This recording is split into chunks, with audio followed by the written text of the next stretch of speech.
Hello. Hi. Testing 1, 2, 3. We're back. We're still live. As always. As always. So I've waited all day for this live. Good. You are just in time. I've waited all day for this live as well. We're here to talk about gay hockey romance.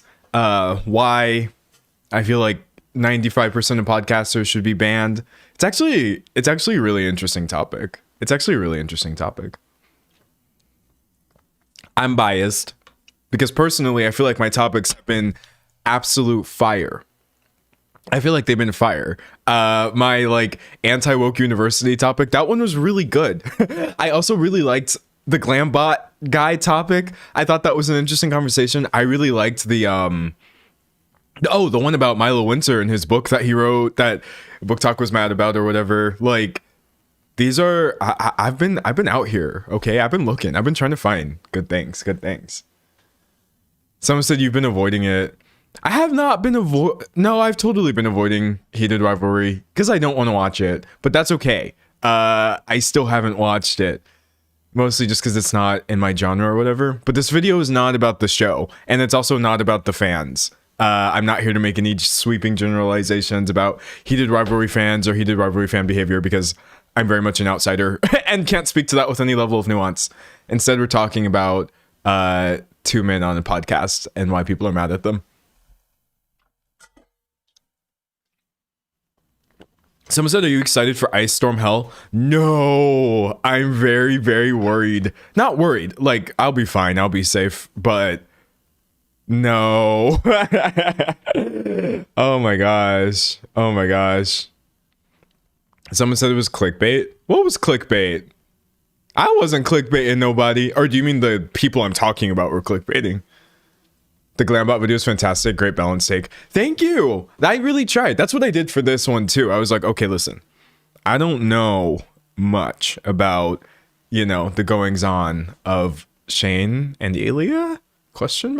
However, I can still do good research for this topic and I can get to the bottom of why people are upset about this. I'm reading. Oof. Yeah, no, the weather here where I am in North Carolina on the East Coast, United States, has been awful. It's been so frigid, so abnormal. I think the thing is too, someone said, did you run today? No. On Wednesday though, I did do another little 5K. Not outside. And then also, because I had only done 3 miles on Wednesday, I did like a whole routine. They had us out there doing hold on, I'm trying to remember. So I know we had like weighted front lunges. I think we did some of those. We had like transverse goblet squats where you take like the dumbbell and you're like going out like that and then going back up, don't let your knees go over your toes or whatever. We did those. We did normal goblet squats. We did like we have like these little benches or whatever, and we did like taps where you just tap the bench. So that's actually a pretty deep squat. They had us doing, sorry, I just realized I sound like an absolute gym douche right now. But I don't care. They had us out there. Listen, it's actually really interesting that I can even do these things or name like, a transverse goblet squat. I know what that is because I used to be so deeply averse to gyms at all. They also had us doing some arm stuff that day because it was a full body day. So we did like single arm. I think it was like just chest presses, single arm, alternating, and then we did them together. Yeah, and there was some other stuff. Oh, I hate any form of tricep exercise so bad, but they did have us doing like, basic tricep stuff. I'm not doing the form correctly right now. And we were doing like so many of everything. So yeah, Wednesday was very cringe, but I was trying to do my strength training. That's the thing. I don't want to look like, say, The Rock, but I don't want to be, I don't know, weak. Oh my gosh. Somebody said, wait, where do you go to the gym? I do gym classes at a place that I won't say for my own safety.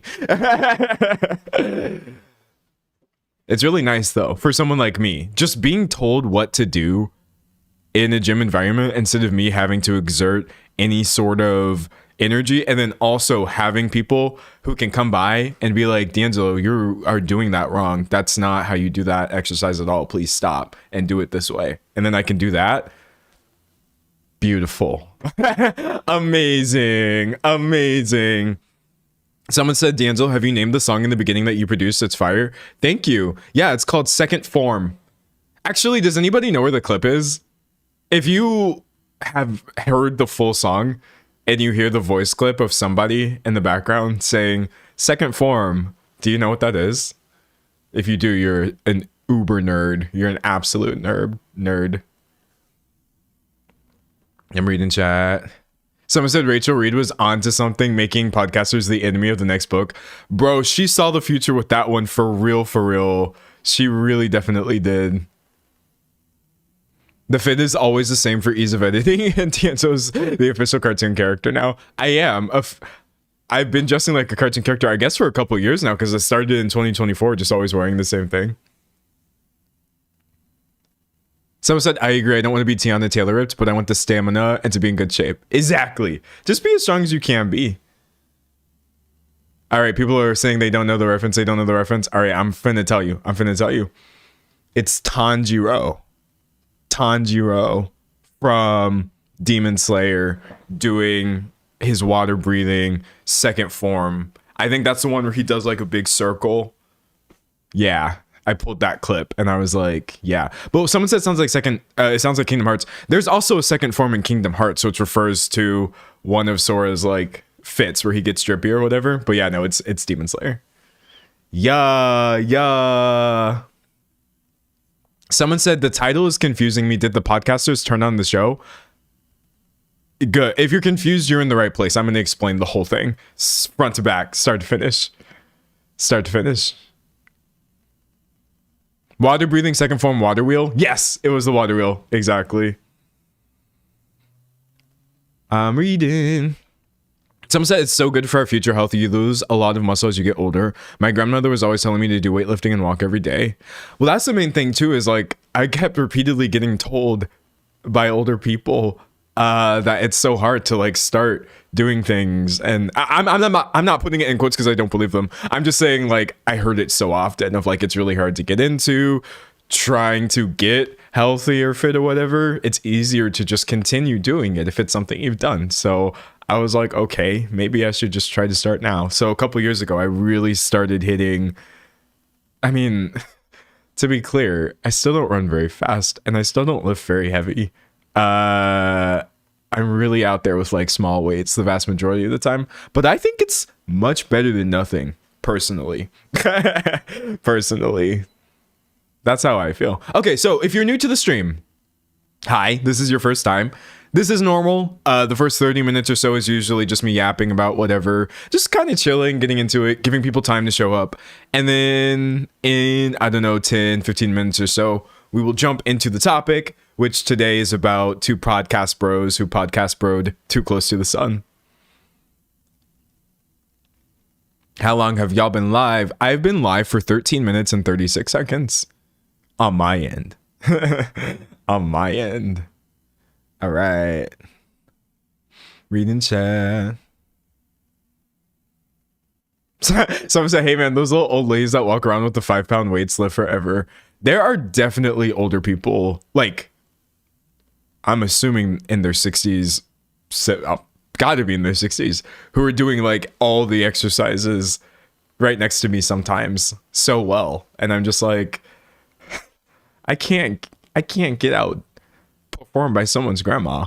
I have to keep going. I can't like take this extra break or slow down. This is not good for me. It's not looking good for me. Someone said, are you feeling good about posting again? Yes. That is the main thing that I feel like I've been so grateful for.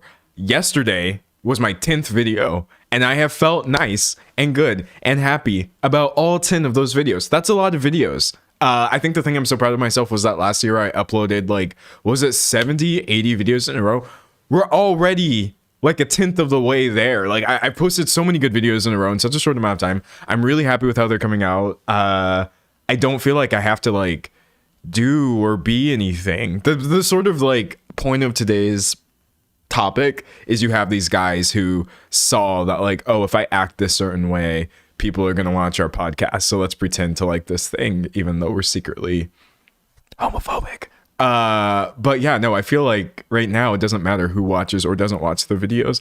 People are watching the videos, which I'm grateful for. I can literally just try to give good information, have good opinions, and more importantly, like interact with the chat and see cool things and other people's perspectives. I think yesterday there's an example I left in the video where I was talking about how one thing was an example of like, you know, oh, like you shouldn't make assumptions about people. Then one person pointing out like, I also think it's misogynist. And I was like, I didn't even think about it that way. Like I can't think about everything all the time, but I can try. And I can stay open to people who have other perspectives. And I think it's been resulting in pretty good stuff. So yes, thank you. Thank you. So I hate fake allies. Oh, you finna hate the topic of this video. It's so cringe. Wait, y'all don't like when people pretend to be you know, in solidarity with you while also profiting off of you and then secretly espousing that they don't really like you or the things that you get up to at all? Nah, this is cringe. This is major cringe. Reading chat. Do you have any fun snowed in plans? I waited to do my plant chores until the blizzard because they make me happy. I want to find a new game to play because I love just sitting indoors under a blanket playing like a video game or like getting into something for the first time. But sadly, I haven't really been super into a lot of the things that have been announced. I don't think I've been really into a new video game since like Xenoblade 3, and that was a while ago. So, oh no, wait, Metaphor might have come after that. I love Metaphor, and that's the one I'm playing right now, but I gotta find something new. That's my plan. Someone said I've been watching you since 2020. You helped me learn English. That's amazing. I'm glad to have been even a small part of that, and thank you for watching. Don't listen too closely to me, because I am from Texas, so I definitely do not say all of my sentences the way a grammar book would, but that makes me really happy. Oh, I see people saying Silk Song. Okay, here's the thing. I actually love Hollow Knight, the first one, right? A lot. And also Silk Song looks really cool. I am just like, I gotta get better at platformers. I don't even think those games are really hard. Or wait, I shouldn't say that when I haven't played in years and I don't remember. But like Metroidvanias, I got to get back into my platformer era for sure. And then I will really be able to get into Silk Song. But yeah, it'll come to me. Don't worry. It's on my list. It's on my list. Someone said Claire Obscure is an excellent JRPG.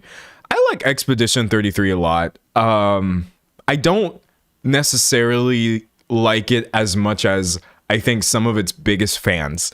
I think for some people, that's like the pinnacle of gaming. I just thought it was a pretty good game. It's not my favorite turn-based RPG or JRPG game, but it's very beautiful. It's amazing, and the music is stunning. And I feel like the game does so many things really, really, really well. It's awesome. And if it's your favorite game, I completely understand why. Someone said, "What's your take on Xenoblade 3?" Oh, I loved it. Yeah, I was a big fan. For sure. So I see people saying Ghosts of Yote. Okay, so here's the funny thing. There are 3 things that I don't usually want to do when it comes to video games, and it makes it really hard for me to find games that I like playing. Shoot, slash, or scream. Those are usually the 3 things that I'm not super into. And I find that is the pinnacle of the vast majority of games that pop up. You're either doing a lot of slashing or a lot of shooting or a lot of screaming. And I'm like, I don't want to do any of those things. So I always am having to like look through the cracks for like really weird games that most people don't even think of as games. And then I'm like, yeah, let's go. You would think I don't even like games from the way I talk about them, but I really do. I truly do. Some said highly recommend Master Detective Archives Raincode. Okay, but what if I already played that game and I thought it was really interesting? Oh no, what now? I already played Raincode. Raincode was so dope. Like the visual style of it was really, really neat. And I'm kind of sad that nobody talks about that game. It's definitely not perfect. There, it's definitely not a perfect game, but like I had a lot of fun playing it personally. Yeah, Raincoat is lit. I really liked 100 Line, Last Defense Academy. That was really cool. In general, I like that style of game. I mean, that's not the exact same style, but you know what I mean. Reading chat. Are you excited for the Persona 4 remake? There's another Persona 4 game coming out. Oh my gosh, I love Persona 4. Persona 4 Golden, I put like so many hours into. And that's my favorite Persona game. So yes. Someone saw you into farm cozy games / like Stardew and such? Not so much, but like sometimes. I think they're really cute and it's relaxing. Someone said winter is coming to the east. Yep, and if I was any further east in the US, I would be in the ocean. So I am very, very wary of this winter storm here in North Carolina. Oh man. Have I played Ace Attorney? I haven't played Ace Attorney, but I love Ace Attorney. Just on principle. It's so iconic. I see people saying Stray. Stray looks cool. That's the one with the cat, right? Wait, okay. Speaking of Stray, did y'all watch the movie Flow? That movie is so good. I almost cried, or maybe I did. I think there was one part of the movie that really rocked my world. I won't say what happened. Because you have to watch the entire movie. And then when that part happens, you're like, whoa, did I just do drugs? Why do I feel things? No one has even spoken a word of dialogue in this movie. Flow is so amazing. Yes, please watch it. It's great. I'm reading. Someone said I cried like 40 times. That is understandable to me. That's understandable. Oh my gosh, the fact that like it's such a tightly written film without having actual words in it. Mind blown. Me and my boyfriend cried. I feel you. Someone said Disco Elysium. That is an example of a game that seems perfect for someone like me, right? Because if I'm not mistaken, that game has a lot of weird artwork. It's a lot of reading. It's kind of subtle and it's not super actiony, right? I think I'm predisposed to enjoying Disco Elysium, so I probably will play that game. Maybe I'll try to get into it during this winter storm, or maybe not. Don't ever take my word for it. Don't ever take my word for anything. Ever. All right, Arc Raiders? Oh, nah. Arc Raiders is an example of a game where I'm just like, it's too video gamey. Like Fortnite, people are going to get mad at me for comparing Arc Raiders to Fortnite. Fortnite, Arc Raiders, Overwatch, Call of Duty, any sort of like game like that, I can't do it. Valorant, etc. It's not even the game's fault, it's just my fault. Y'all are saying I should play Arc Raiders? Are y'all being serious? Oh no, you're talking about Disco Elysium. Okay, yes, I will play Disco Elysium. I'm not gonna play Arc Raiders, chat, I'm sorry. If that's your favorite video game, you deserve it. Though, hypocritically, I do really enjoy Borderlands for reasons that I can't put my finger on. Maybe it's because I have like a seriously annoying sense of humor, much like the video games do. Or like, I think because for me personally, Borderlands is a lot more fun to just play by yourself. I don't really like playing video games with other people. I really don't like playing games with other people. They annoy me. I'm like, why don't you just lose on purpose? Why don't you just log off? Why don't you just throw the match so that I can win? You know what I mean? I will turn into a bully, for real. I'd be like, you know what? You should log off forever. Skill issue. This is why I don't play games with other people. It brings out the worst in me. But playing games by myself, I loved playing Borderlands alone. Alone. Do you play indie style games? Yeah, sometimes. Y'all ever played Amori? That one's lit. People are saying neither do I. Yeah, no, I am not a multiplayer kind of guy because I'm not a team player. I'm really not a team player. No. All right. So we've been live for 25 minutes, which I think is pretty good. I think before I get into the stream, I do want to talk a little bit about it's not a disclaimer, but things I'm not going to be talking about when it comes to Heated Rivalry, because there's literally so much to talk about. I haven't seen anything get this popular in a really long time. But things I'm not going to be talking about. The actors.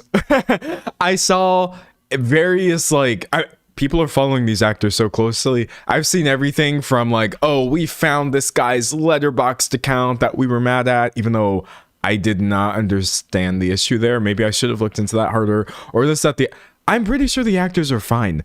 I'm not really going to be talking about the show itself or any plot points or elements, because that's not strictly related to the topic. What is important is that the show is super gay. It's queer. It has multiple queer characters of varying orientations, and that's inextricable from any conversation about it. So I did do that research because the people in question are talking about things that are, if I'm being real, homophobic. So I did that. I looked into sort of just where did this show come from, who created it. I found out about the book. I found out that like it's not an HBO show in the traditional sense. I think before I did any research, my thought was like, oh, HBO made this big hot hockey show and everybody's getting real hype over this really like massive big budget show. But then I looked into it and it's like, oh, HBO distributed this really, really small low budget but still beautiful show about hockey, and that is what everyone's getting excited over. That's actually kind of fun. So yeah, I found out it's actually very Canadian, very not Hollywood at all, and is not exactly what I thought it was. I just have to make sure I educate myself before I go spreading a bunch of misinformation. I also looked into the guy who created it. Well, it was obviously the story came from someone's book, so she gets the main credit there. But the showrunner, I found out, is somebody who I actually already like, which I didn't know. But yeah, we're going to get into all of that later. I'm really excited. Someone said this is about empty netters. Yeah, it is. If you know what empty netters is, you probably already know everything that's going to be in this one. Yeah, it took a little bit of research to be able to get into this, because I got the article crossed my feed, or it was a post or something like that of like, oh, people are mad at this one podcast because this information was revealed. And so I looked into it at first and I was like, okay, that's kind of interesting. But then the more and more I looked into it, I was like, oh, this isn't just like some guys who said something that people don't like. These dudes were like all in. There was merch, y'all. There were like there was interviews with the cat. These were like rumors of them being in the next season. The absolute worst people to be revealed as secretly not really rocking with the show. Is wild. It's wild. Hockey podcasters. So I know all this drama. All right, you should enjoy this video. You should enjoy this one. You really should. All right. That is quite enough ranting. I'm going to go ahead and boot up my second monitor, and we are going to get into this. I'm excited. I think it's going to be a really good video. And if it's not, you can tell me. Let's see. All right, second monitor is go. My outline is here. Let's get into it. Someone said, I know empty netters. I don't know what they did though. Something was telling me no, something's off here. I'm so glad I was right. You were definitely right. You might be surprised at how right you were. All right, I'm gonna start recording. Actually start recording. All right. Ding dong. We hit play. I don't know. I said ding dong like the witch is dead. Huh? Okay. Anyways. Take some water.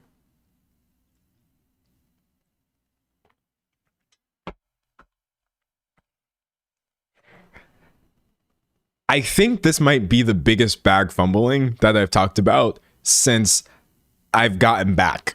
So it's in 2026 thus far. I don't think anybody has fumbled the bag as hard as the Empty Netters podcaster bros of Heated Rivalry reaction fame.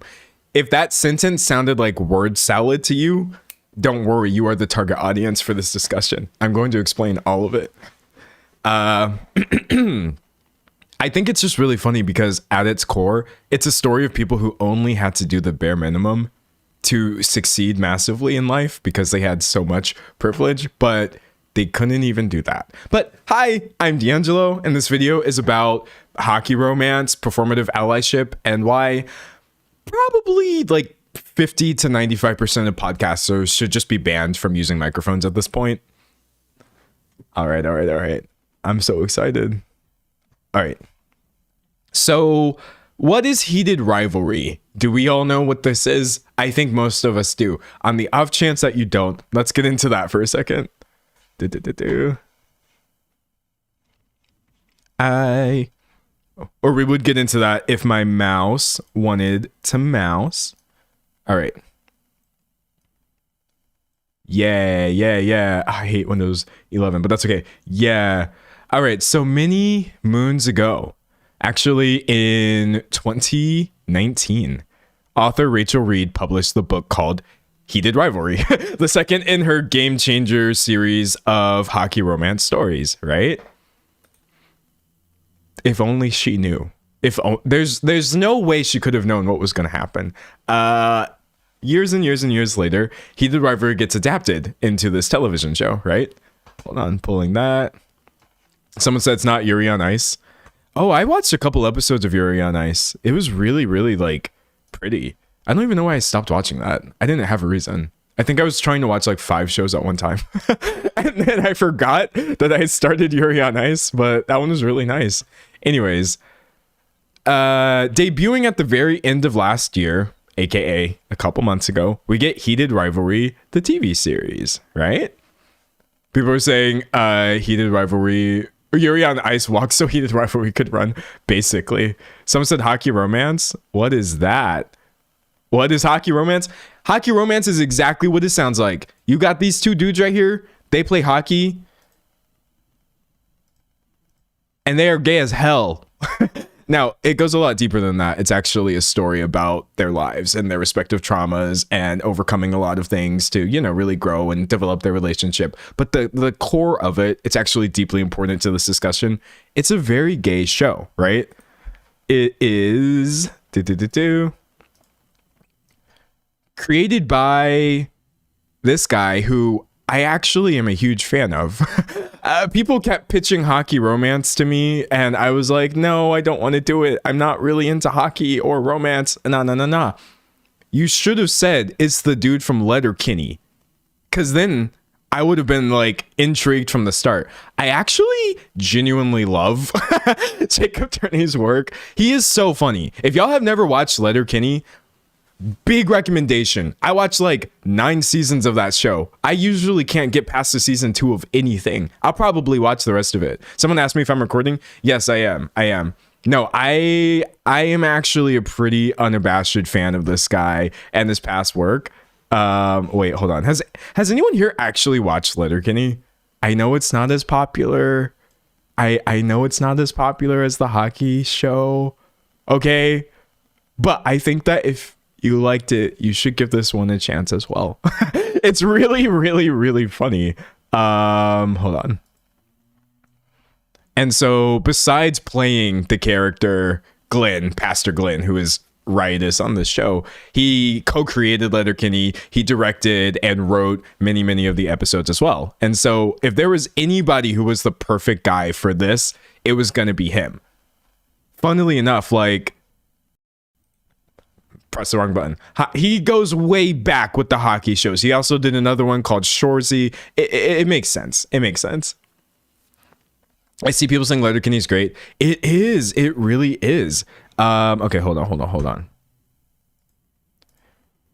Whereas I would say Letterkenny is like popular, Heated Rivalry blew up to a point that no one even really knows why.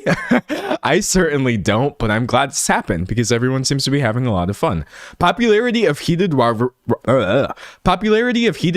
has surprised even TV executives. So it started off kind of slow, but by the end of it, I'm pretty sure they had like 10x'd their viewership somehow, and everybody was really getting into this show. I mean, It's a good show from what everyone is saying, so I guess it's not ultimately surprising, but it very much took the internet by storm. Everybody was getting into it, and because of that, everybody became very interested in everyone's opinions about Heated Rivalry. I myself am the target of many, hey, D'Angelo, what did you think about this show? Questions, which I think are valid. I didn't watch it because the aforementioned issues with hockey, romance, but I'm going to work to overcome those. Don't worry. So, have you seen Shorzy? I watched the first episode of Shorzy, but I'm being so for real when I say hockey is a blocker for me.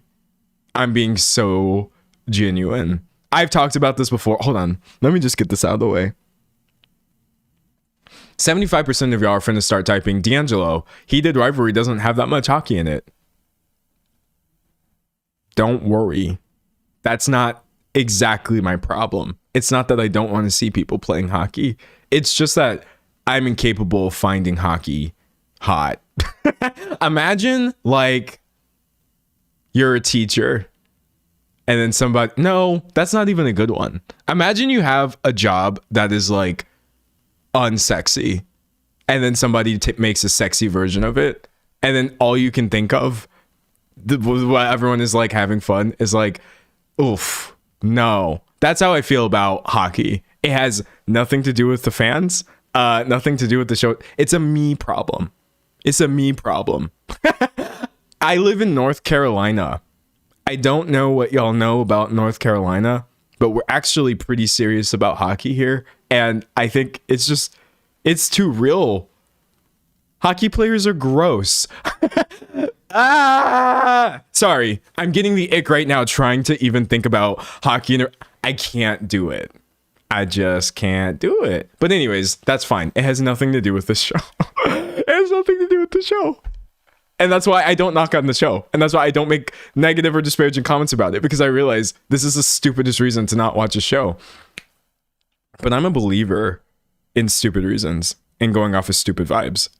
Y'all would be shocked at how strongly I commit to my stupid opinions.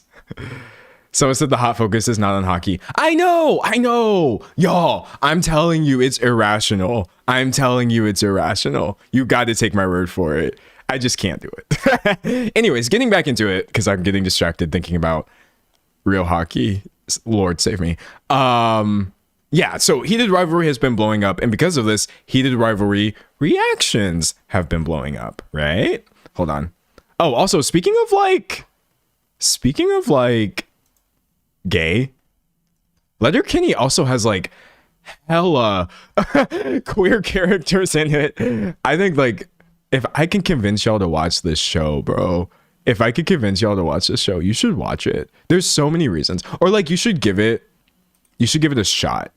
You might not like the humor style because it's really dry and repetitive and stupid, but like I swear it's kind of deep. But yeah, no, I think it's actually, what is my opinion on Heated Rivalry? I didn't have to watch it to say I think it's beautiful. I think it's amazing that we're here now where we can all be excited about something where it's really important to a lot of people to see this representation. And it's not like it's just a fun time. Things like this are genuinely important, right? You get like Heated Rivalry inspires real life hockey player to come out as gay. There is so much homophobia in sports, which is actually kind of the core issue of the problem we're going to get into later today, that I do think things like this are deeply important, and they're really amazing. So yeah, I'm a big fan. I didn't even have to watch it. I am a big fan. I'm reading chat. Someone says Shorzy is better than Letterkenny. Maybe I can get into Shorzy. I will try. I'll try. And then Shorzy can be a gateway drug. I shouldn't say gateway drug. That's bad. Shorzy can be like a step one into actually trying to watch Heated Rivalry. Anyways, kind of moving on from the creator and all that stuff. Let's talk about the reactions.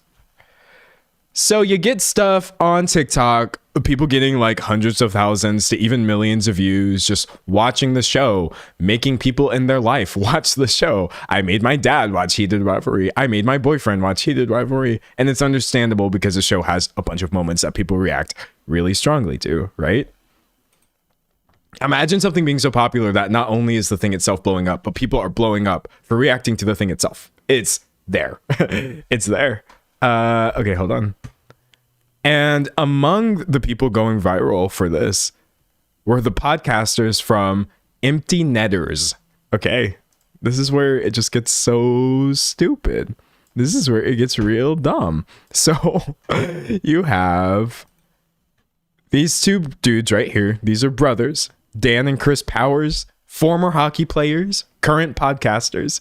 And it says right here, my head's in the way, but I swear it says, even straight hockey bros are obsessed with heated rivalry. So repeatedly, these dudes kept going viral for their reactions. They were like crying at the show. They were making really informed commentary about the things that were happening. They were actually pretty deeply invested, and they were getting supported by the supporters of the show, who do it, which does include a lot of women, queer people, etc. I promise you this is relevant information. I promise you. Okay, hold on. So kind of looking at them going viral, you have people posting things like this. My favorite, TikTok is updating their terms of service and privacy policy as of like 2 days ago to reflect changes, including our updated corporate entity. What is an updated corporate entity? What does that mean, chat? Did TikTok come out? Is this what this is? I don't understand. What did you change? Your pronouns like updated corporate entity? Oh, wow. I didn't know this. Sorry, I've been in hockey hell. What does a new US TikTok deal mean for users? Okay. Wait, you said Larry Ellison bought it with Oracle? There's no way. That's gross. Oh no! Headed by Trump ally Larry Ellison, Oracle already sees TikTok. Wait, hold on. It's been licensed to Oracle?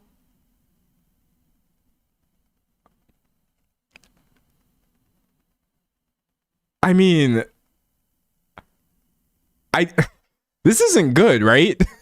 I'm trying to make sure I'm trying not to jump to conclusions here or catastrophize or catastrophize. Is that a word? This seems like a bad thing to me. I don't really know much about it, but yeah, I will have to do more research into that. Ew, someone said you didn't know? No, I didn't know. Come on, I've talked about like 10 different things this month. The specifics of who finally went through with the TikTok deal, it only just now crossed my desk when TikTok tried to tell me to accept their new terms of service. Because also, here's the thing. I gave up following TikTok corporate entity updates because people kept saying it was going to get banned. How long have we been saying TikTok was going to get banned? Has it not been years? Was that almost like borderline pre-pandemic? I think the fourth time that I saw everybody saying like, oh, TikTok is going to get banned, and I start doing research and then nothing happens, I just gave up. So now when I see like, oh, TikTok has changed or whatever, I'm like, did it? But no, this is very real. Someone said Oracle already owns a billion things. Yeah, it seems like Oracle was already involved in TikTok or with TikTok in some way, just based off of that literal one sentence I had read. It says Oracle already oversees TikTok user data under a previous arrangement, but now it will secure more of the app, including by retraining and updating its recommendation algorithm based on US user data. Nah, that's nasty. Ugh. Okay, anyways. As if we needed more reasons. If we needed more reasons. I'm not saying TikTok was under great management before, by the way. I'm just saying like, oh, telling me that these billionaires now own TikTok as well, as if it wasn't enough to own everything else. Reading chat. Someone said, who is Oracle? Oracle is a company owned by Larry Ellison of Oracle fame. Slate says the TikTok deal is awful. It is. I need to do some research so I can actually talk about this. Or wait, is he still the owner? No. Yeah, he's a CTO and executive chair. Okay, I don't want to get my stats wrong. I don't want to get my stats wrong. He's the CTO and executive chair of Oracle, but he's a billionaire. At one point last year, in the last 3 months, he was the wealthiest person in the world. So no, not somebody who's like, it's great that this person is now having any sort of ownership over TikTok. That's not great for anybody. Also, do y'all remember when I was talking about like the anti-woke university?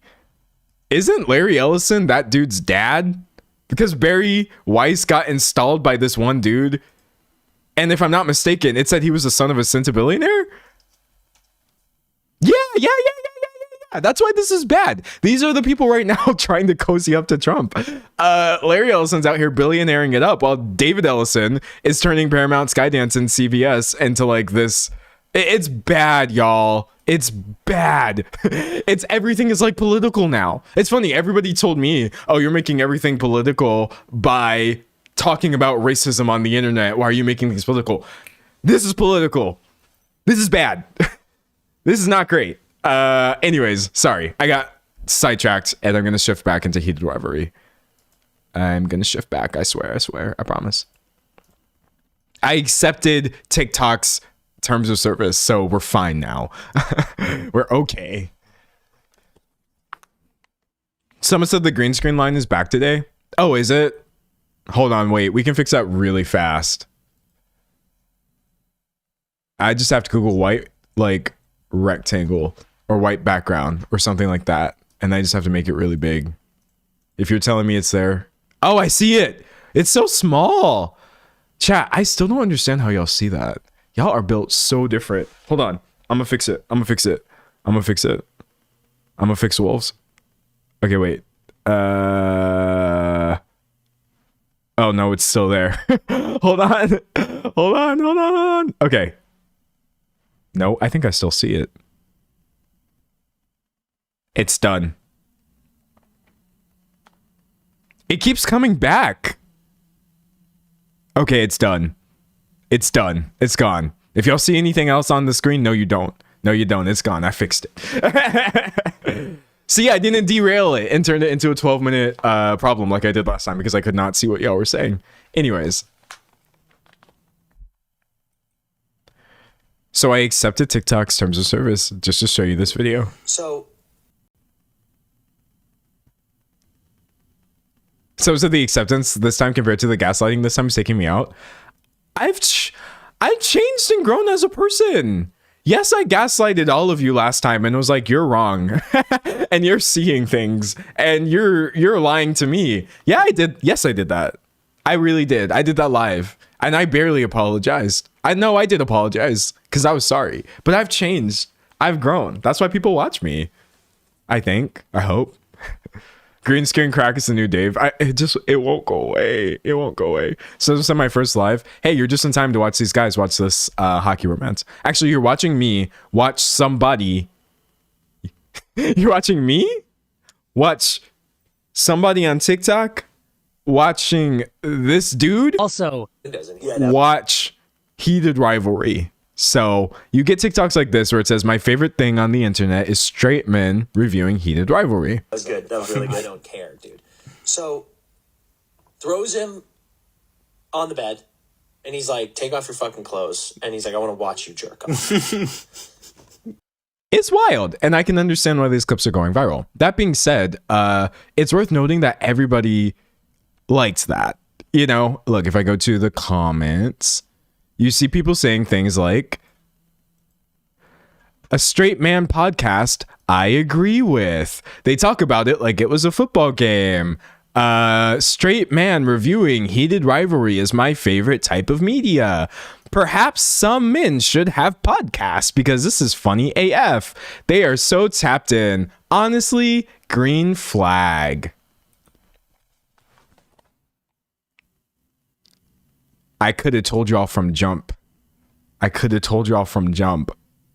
I would never allow y'all to sit here and start excusing random men having podcasts because they said something nice about your hockey show. I understand the starvation for good reaction content, but I could tell you right now, this was bound to end poorly. Anyways, it kept happening though. It kept happening. Their clips kept going viral. Let's see. I pulled this other one.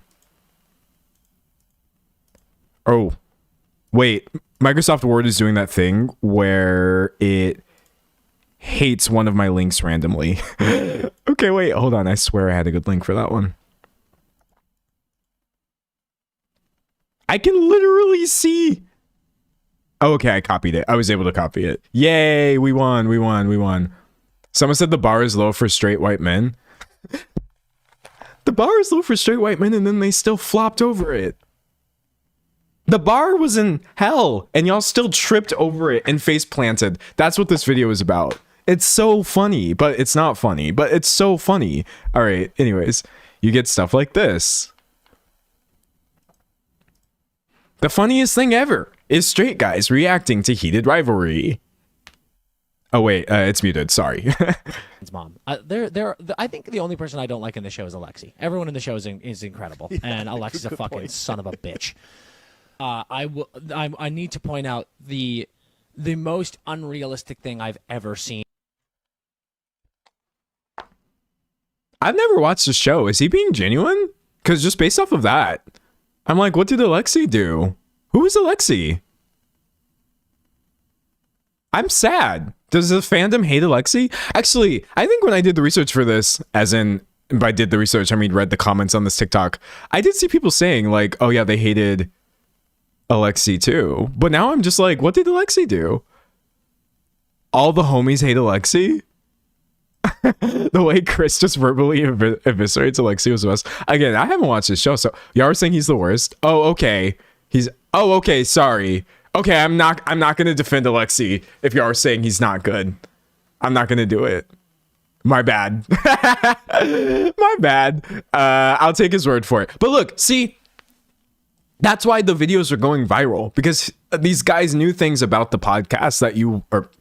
These guys knew things about the show that you wouldn't know unless you were really getting into it. And when they were actually connecting with the more genuine moments, saying things that people found to be really sweet or insightful or whatever, like, I guess I don't want to spoil. So let's just keep moving through this in an orderly fashion. All right. So I just want to show you one more reaction so you can see what people are saying.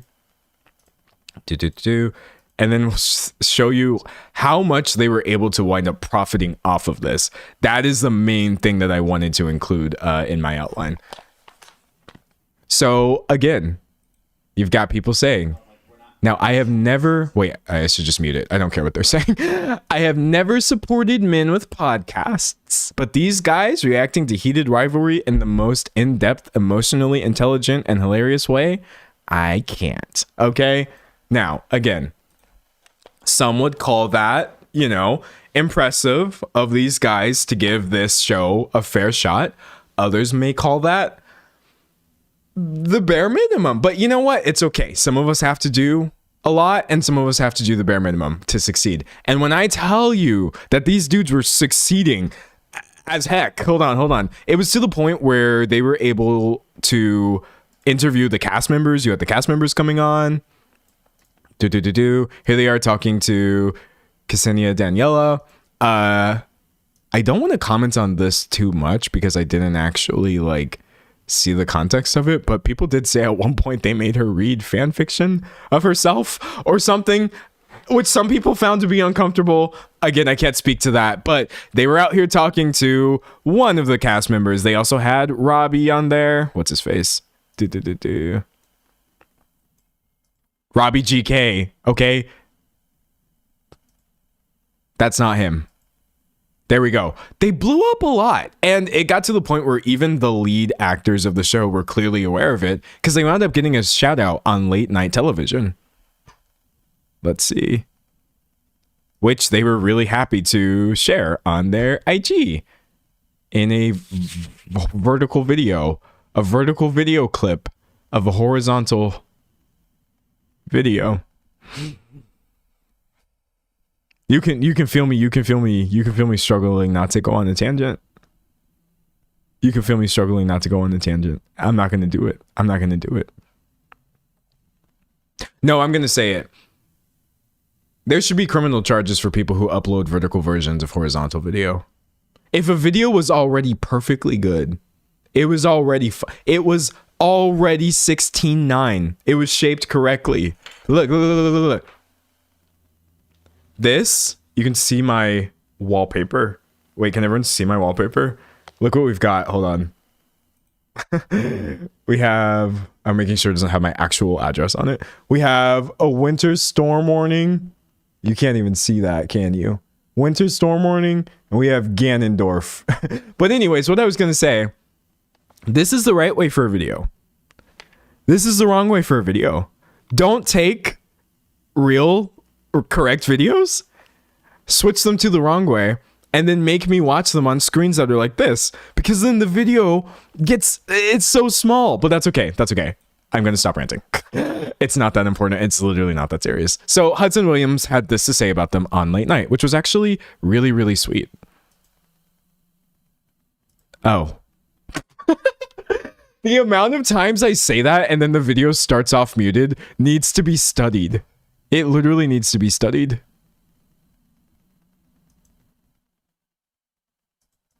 Okay, wait.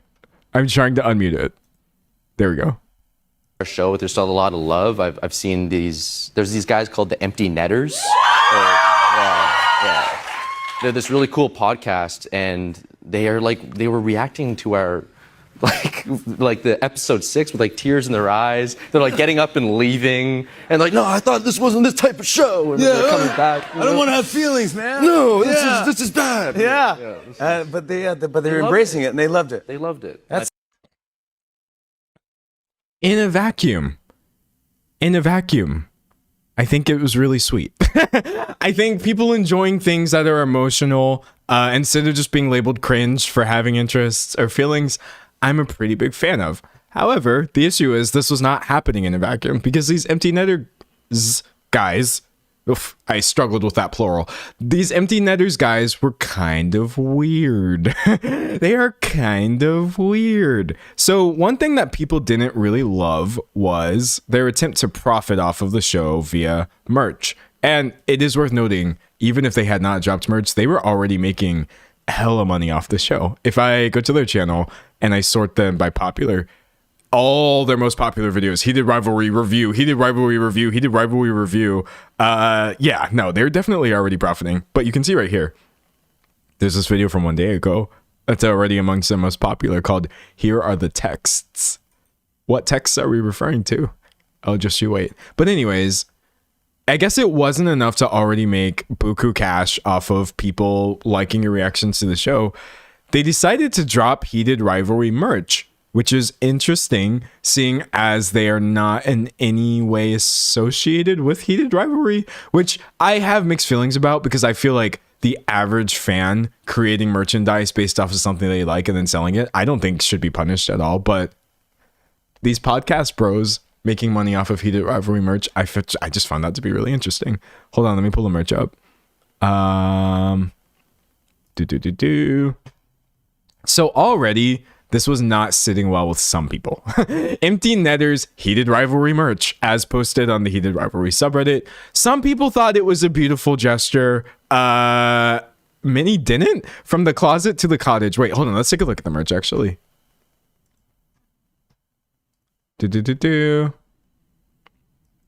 Somebody said Buku Cash come again. Oh, should I not say that?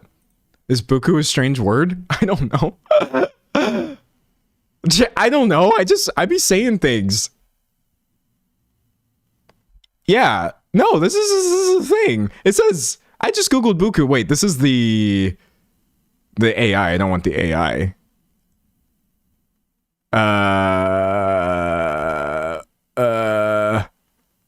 Okay, I wish the AI could find a source that is not AI, but it's telling me like it's frequently used in Louisiana, specifically New Orleans. Nolans. Yeah, no, like we say buku. What you mean? My half of my family is from Louisiana. I said buku and I stand by it. They made buku cash. They made buku money. I'm gonna say it 50 million times. They made buku money. They really did. I didn't even realize I was doing a southernism. I mean, other people say it as well, but yeah, no, it's definitely a thing. People are asking me if I mean, okay, y'all are spelling it a different way. I'm just telling y'all that's not the way that we spell it because we aren't saying it right. Someone said Louisiana French Creole. Yeah. I don't usually talk about the Louisiana side of my family, but like 50% of my people are from, it's not like New Orleans specifically, but like small places around there. And yeah, I've been to Louisiana hella times, driven through like Mississippi and all this stuff. Y'all, I'm from the South. That's what y'all don't understand. Like, so Southern. So Southern. And we're not the only ones who say buku. But yeah, no. 50% Texas, 50% Louisiana. Grew up in Texas and then moved to North Carolina. Just because it has North in the title, baby, don't let that fool you. We are still in the South. We are still in the South. I never made it out the South, and I probably never will, because I have a really toxic trait, which is that I like it here. Because all my people are here, and all the parts about the American South that are really awful just make me sad, because most of the people that I know don't have power, and they are the ones trying to make it a really beautiful place that I have a lot of pride for. But then whenever we come up in the news or whatever, it's just the worst things imaginable, because many people here are deeply racist and everything phobic. And yeah, no, it's rough. It's rough living here. I mean, I think that applies to many places. I'm sure many of us maybe live in places we're not completely proud of, but no, I love it here. I don't want to move out of the American South, even though it hates me. Tricky situation. Anyways, let's take a look at this. Someone said North Carolina's great. I love it here. It is. Okay, I'm already distracted, so I'm going to continue being distracted, and then we'll look at the merch. When you see an article, and I'm going to give you an example of something that happened. This is a real interaction I had. Do y'all know Michael Moore, the filmmaker? I don't know much about him, but they made us watch one of his documentaries in school, or maybe even like two of them or something like that. I don't remember what it was about. He has a lot of documentaries. And so I was like, yeah, we're going to watch this. I was a child or whatever, watching this, that, the other. I'm not speaking to his personal politics. I didn't know those. I was in school when this was shown to me. So I grow up in Texas, as one does, and we're going through this ice storm. It's a winter storm. It was snowing in San Antonio. Very bizarre, very wrong. People were getting hurt. People were falling. They were slipping on black ice. People were losing their power. People were freezing in their garages. And Michael Moore tweets out something along the lines of like, well, Texas deserves this because they decided to opt out of being part of, there's like, I can't speak to the actual thing, but there is this really stupid decision that Texas made a long time ago, before I was born, to withdraw from some sort of national power grid. And Moore was basically like, yeah, Texas sucks and you should freeze. He didn't say it in those exact words, but I remember being so hurt, and thinking, I was like, wow, y'all do genuinely forget that people live here. Like, I don't know why when people talk about the South sucking, because it does. Oh my God, we're so bad. Texas is an awful state. It's disgusting. Florida, where much of my family currently lives, is a horrible state. They're constantly doing bad things in Louisiana. North Carolina has had its fair share of awful things, but like, we do still live here. If you live outside of places like this, I feel like I encounter so little empathy for the people who didn't choose their environment. And I guess this idea that like people should be suffering because some people in their state are bad and have the power, or were even elected by a majority or whatever, I encounter it a lot. And it makes me sad. I keep my mouth shut usually because I'm like, okay, I'm not gonna like jump in and be like, well, not all Texans, but my brother in Christ, there is never a 100% voting rate for everything. So many people live in Texas and are leftists and are cool and are not bad people. I don't think we should all be suffering or freezing or burning or dying or whatever horrible things are happening to us just because we're like a red state a lot of times or whatever. I just have to say that. I don't think I've ever even said that out loud. But yeah, I hate the way people, especially like, no, I'm not going to say especially. I just hate the way people talk about Southerners. It makes me sad. Someone said, I live in Alberta and the rest of Canada treats us the same way. Like, sorry, I was born here. Yeah. Criticize the government, not the people. Please. I didn't do this. It's not my fault. It's really not my fault.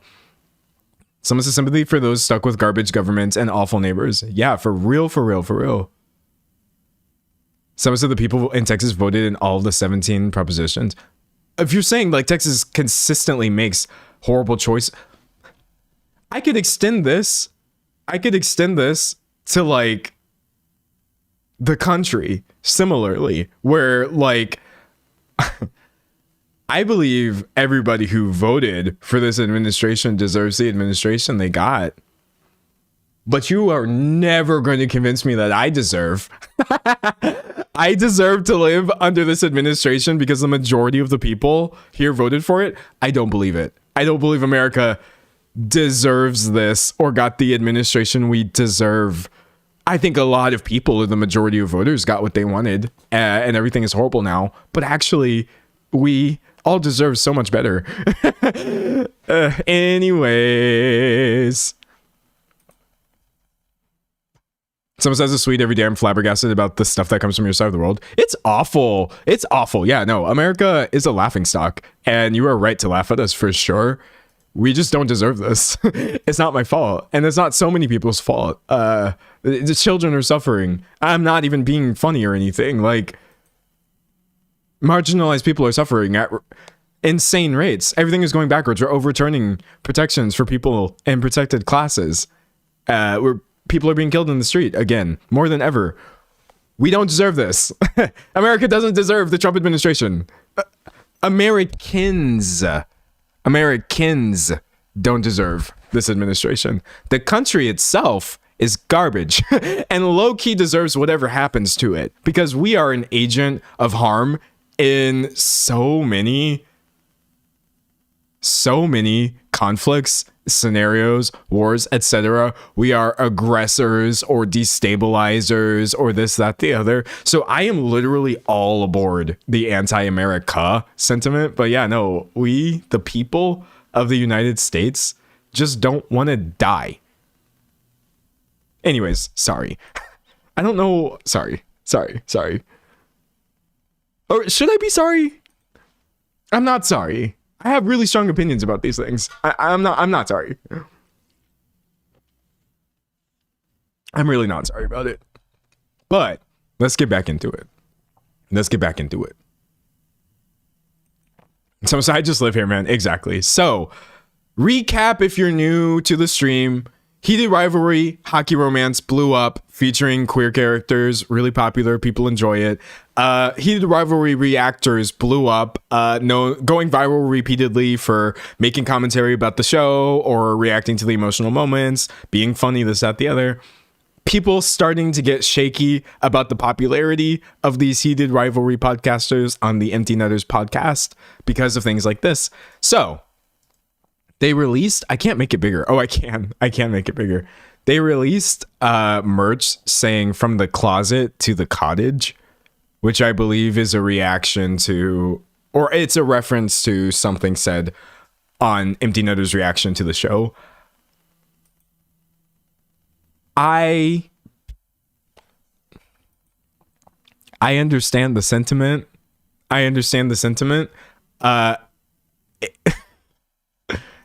Chat, this isn't good merch. I don't know who y'all hired to do this. I feel like y'all could have even done this in a way that was a little bit better than this. I'm sorry. I just think you could have gotten a little stronger with this idea. I wouldn't be caught dead in this unless you killed me first and dressed me in it, but that is just me. But anyways, this person posted the merge, and people on the subreddit were saying things like, from the closet to the cottage is god awful. First of all, it's clunky AF.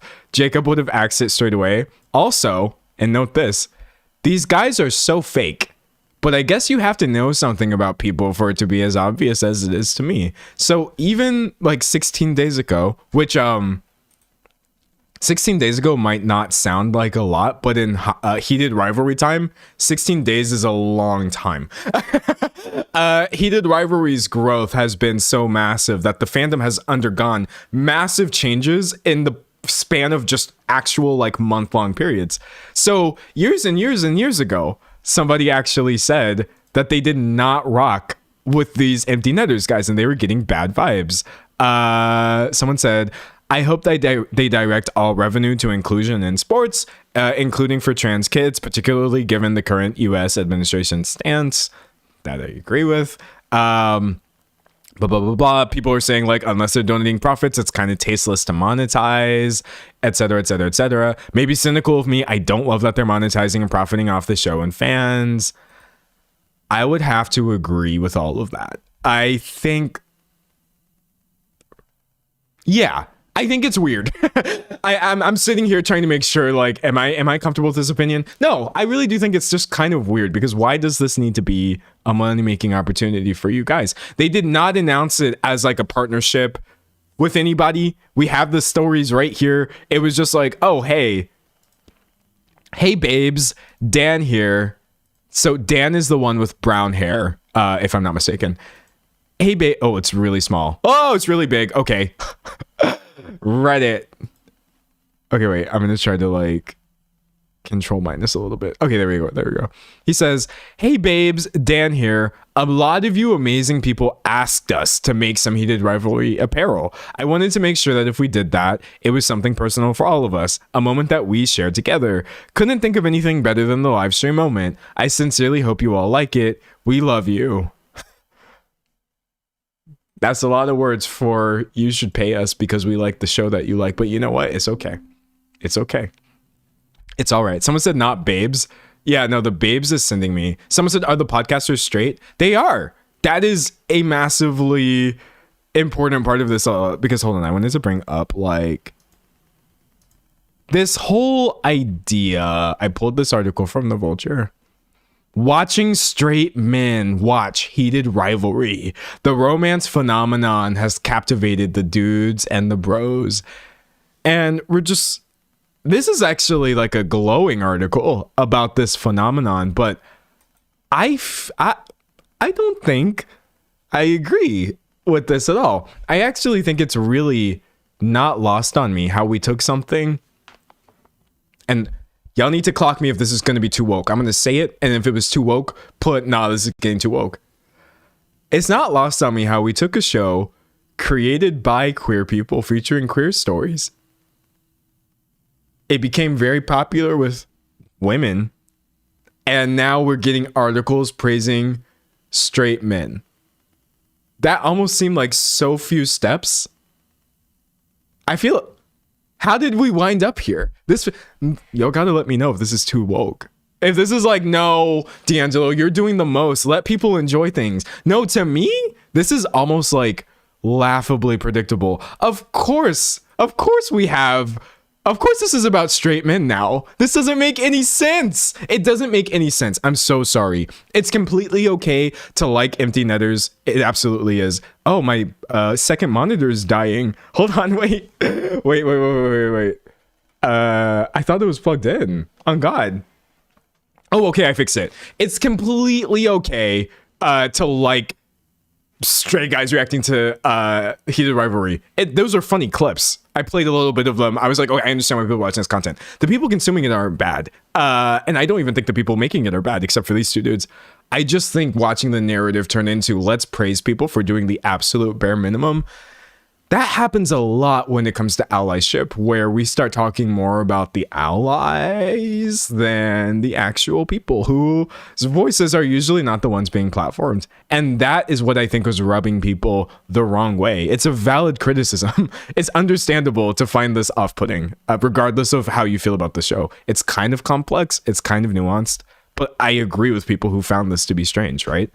Okay, hold on. I'm making sure that I have all of this. And it got to the point, though, like, these guys were so loved that people were even saying, hey, we want you for season 2. People being like the fans or whatever. Hold on. I think that's what this clip is. Get 2 clowns like us as a cameo in here to make people go crazy. That would be like hilarious. Jacob knows how to get in touch with us. That'd be amazing. But we honestly, we're thrilled with the involvement we're lucky enough to have already. So suggestions, rumors. You've got people in the comments saying, I can't move the comments. You got people in the comments saying, like, these two need to replace the man in the crease announcers at the start of every episode. Imagine them as 2 fans heckling. I love how giddy they get when they talk about the show. Put them in, coach. It's a no-brainer. They can make the documentary. It very much became about them. It very much became about give us money now, or acclaim, or this, that, the other. And it's not very surprising. Before I give you the smoking gun, I'm going to give you one last prophet. Some people on the internet are prophets. And this person said, before anything bad was revealed, they reacted to that Vulture article I showed you and said, I think we should generally be more suspicious as cultural commentators of anyone who points a camera at themselves and starts recording, especially if we're going to say those videos say something about society. And then you can see the top reply 2 days later. Uh-oh, what is this? What happened 2 days later, chat? Empty Netters host privately called Heated Rivalry trash, called the show creators losers and cowards. Okay, now we're really getting into the weeds. So I do have to make this point before we look at the leaked text messages, that the person who wrote this article pisses me off. Because I do always want to know, like, oh, who is actually spreading this information? What use is it to them? How are they going to profit? And nah, bro, hold on. Let me pull them up.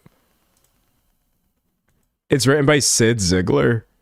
And I was like, oh, okay, Sid Ziegler. Yeah, commentator, author in the field of sexuality in sports. That's great. That's awesome. Political views. He's a registered Republican. Chumming it up with Ron DeSantis on Twitter. And I'm like, no, why? What's going on? But this doesn't have anything to do with that. It's more so a case of, like, y'all know that one article, the worst person you know just made a good point. Heartbreaking. The worst person you know just made a great point. I don't think that this guy needs to get any hype over this. Wait, I was showing Jacob. Not you, Jacob. I'm so sorry.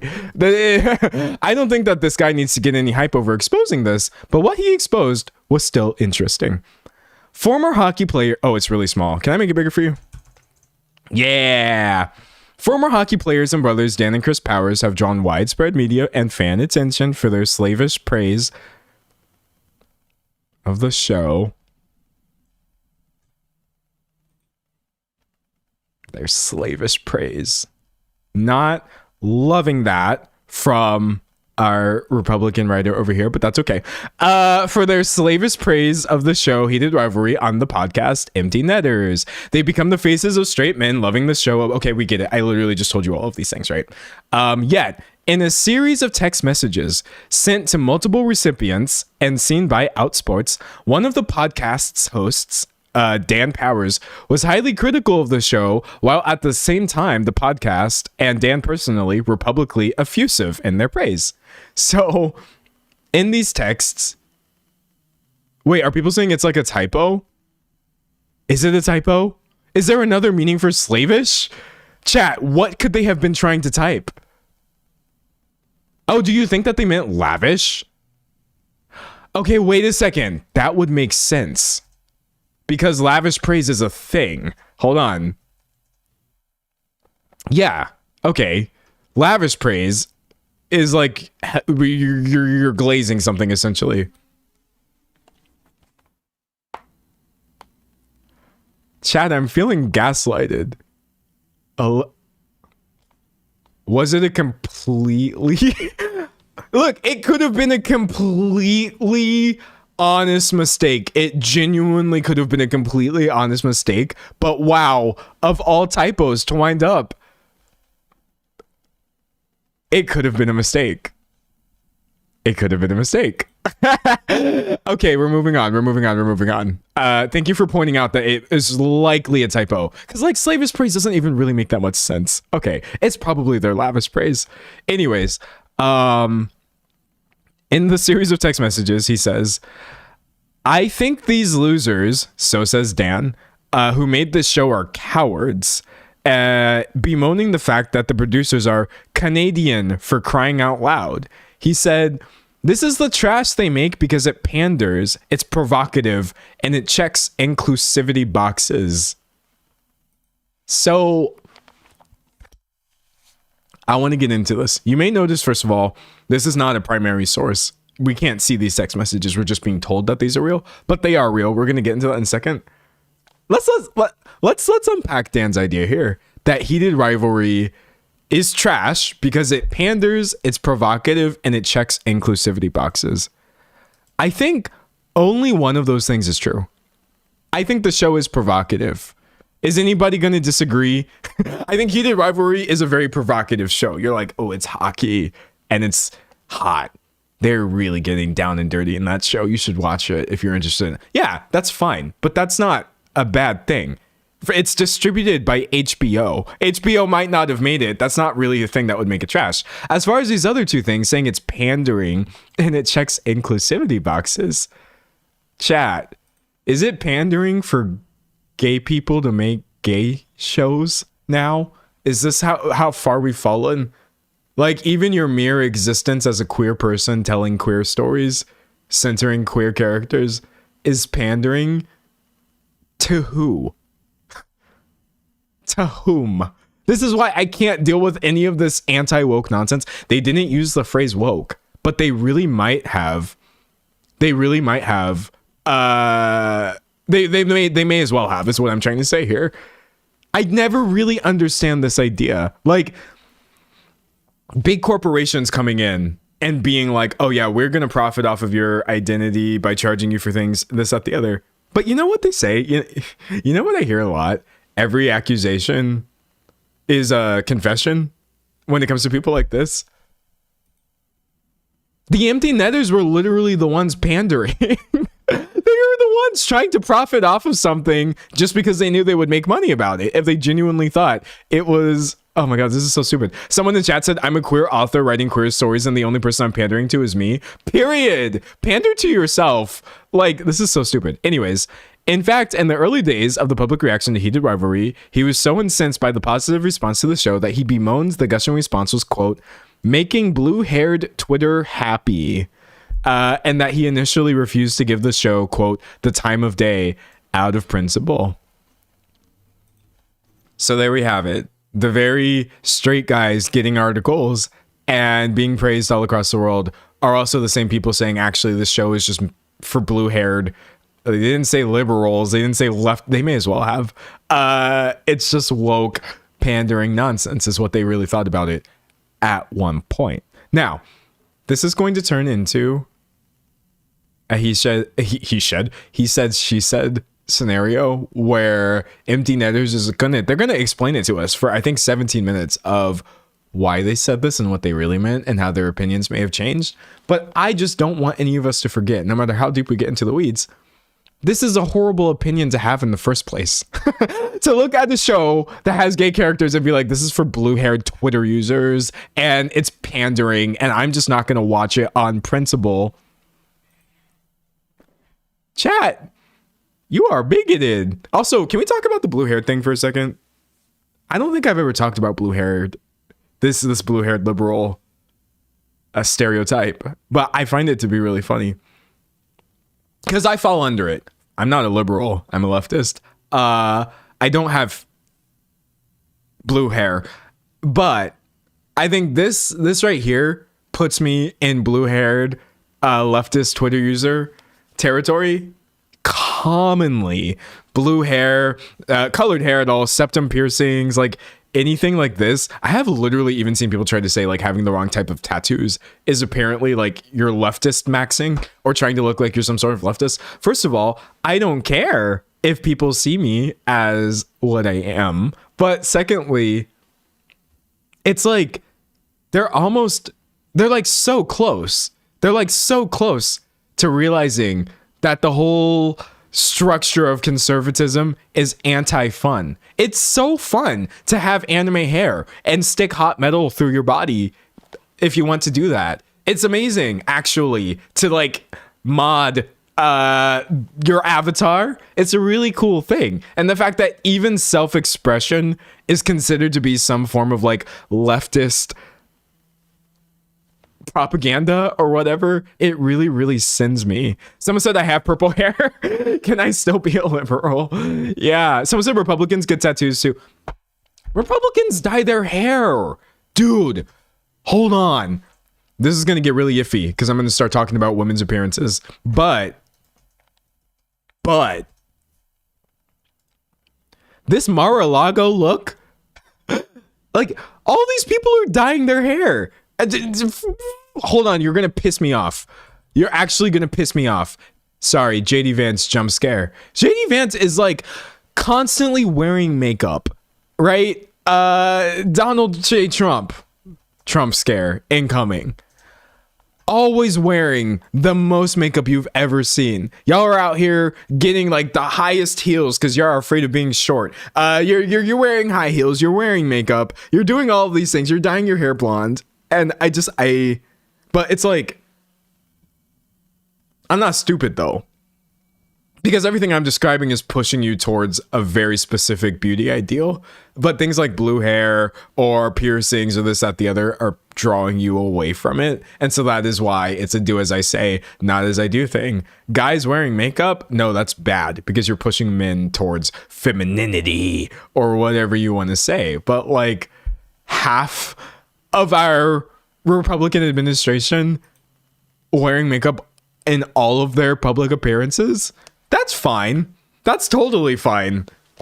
It's so dumb. It's so dumb. Yeah, I'm reading chat right now. I've had every color in my hair in the almost 29 years. Blue was my least favorite because it was so hard to get out. My favorite was pumpkin orange. I bet that looked fire. I bet that looked really cool. Actually, speaking of like dyed hair, you know who my dyed hair icon is? I'm gonna nerd out a little bit. I try not to nerd out over real people. But chat, I just think she's really neat. I'm a fan of Hayley Williams. I'm a fan of everything Hayley Williams does. Her personal stances and politics, the things that she says outside of her music, I'm a fan of that too. But she has got to be the blueprint for having like the wildest hair colors or never keeping a hair color for longer than like 2 minutes. Man, I'm such a big Hayley Williams fan.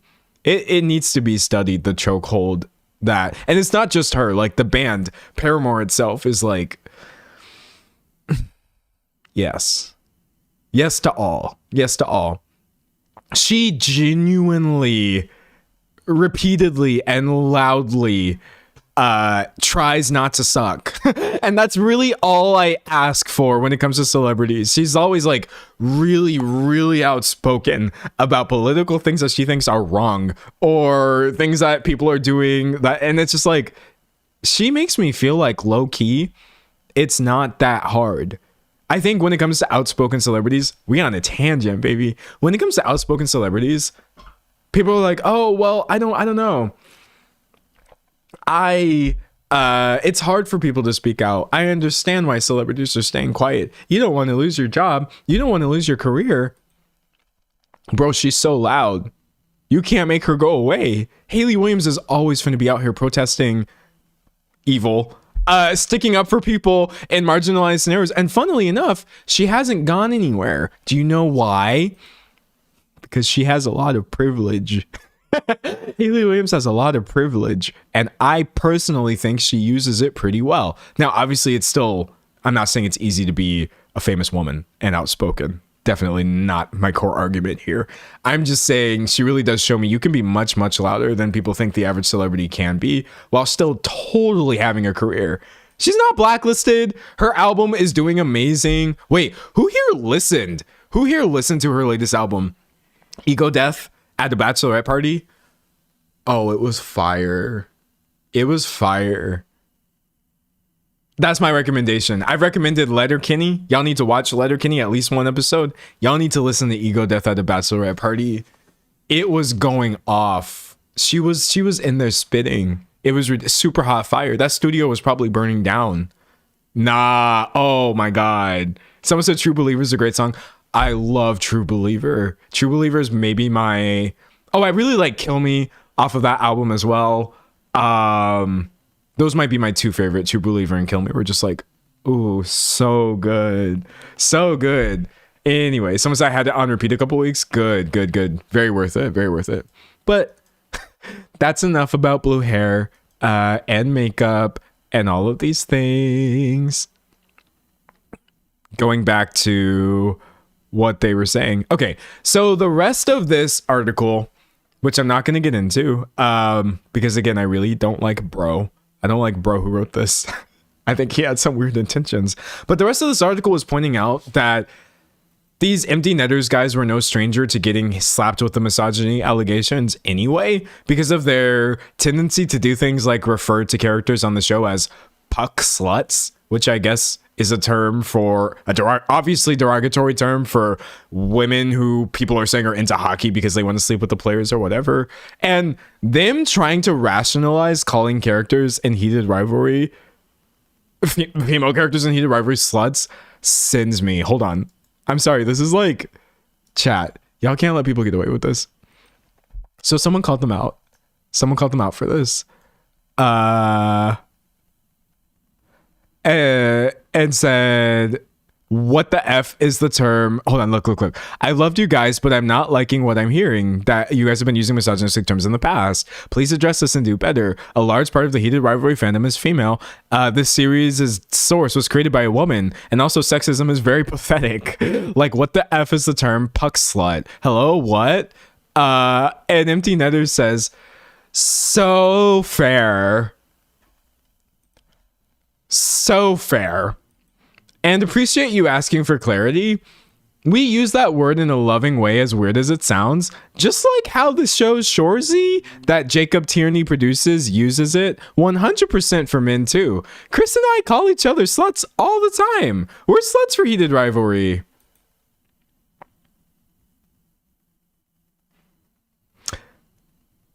I wish I could side-eye in an audible way. I wish I could make a sound that verbalizes the expression I have on my face right now. I'm like, okay, guys, sure.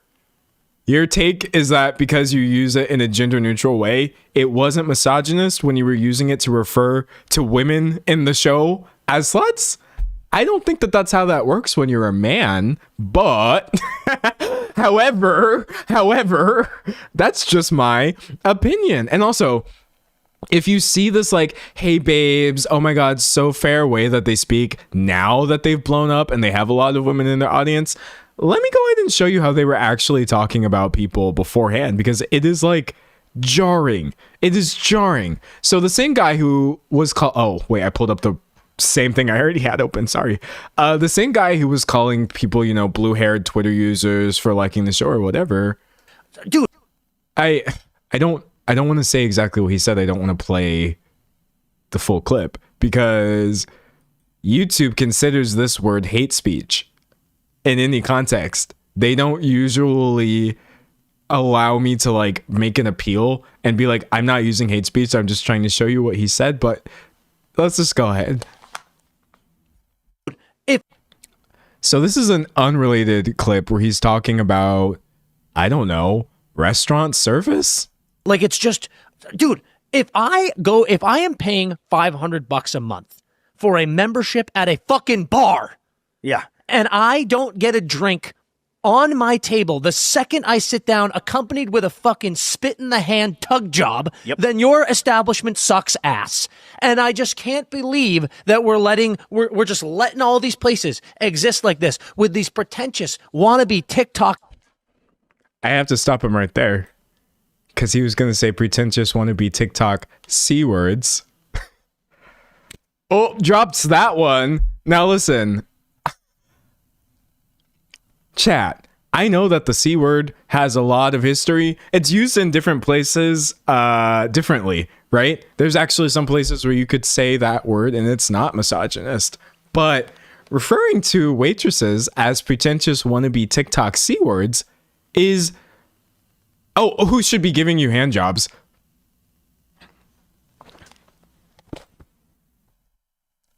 This is a scary level of misogyny that we're dealing with.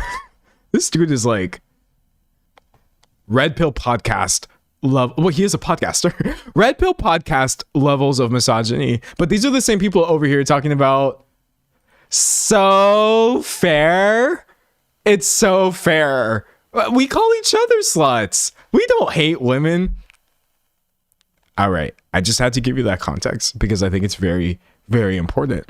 So with all this being said, do we have any thoughts before I show you their response? Do we have any thoughts?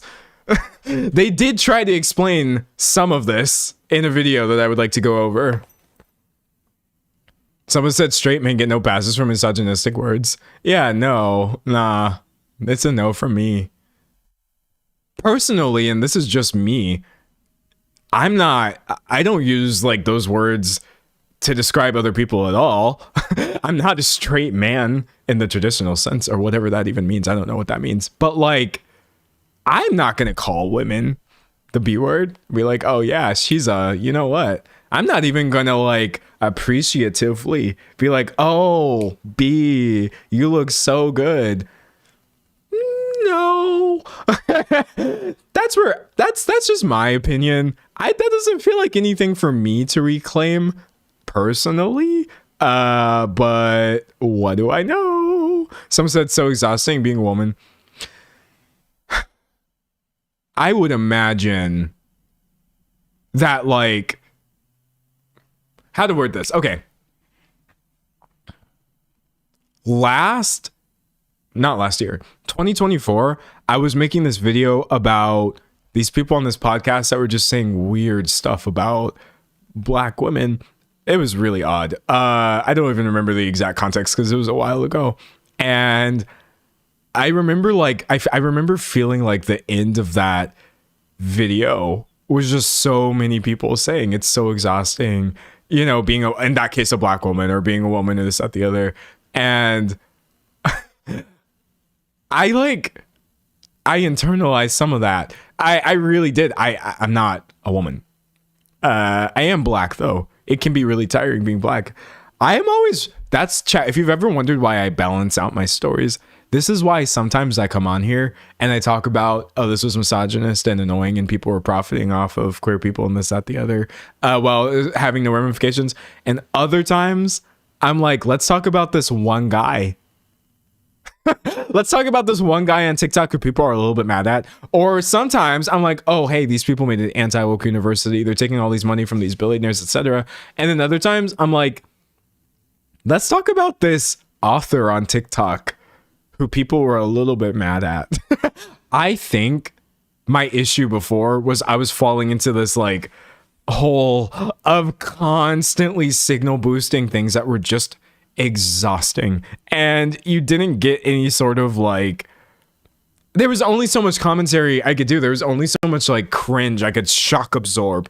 But yeah, I tried to be really, really, really careful about balancing my topics. Now I have 2 other topics right now that I'm working on, and they're not like racist or misogynist, this, that, the other, because I don't want to be misogyny central. I don't want to be like racism central of like, oh, let's click in and find new men who hate women all the time. So all this to say, I hear you.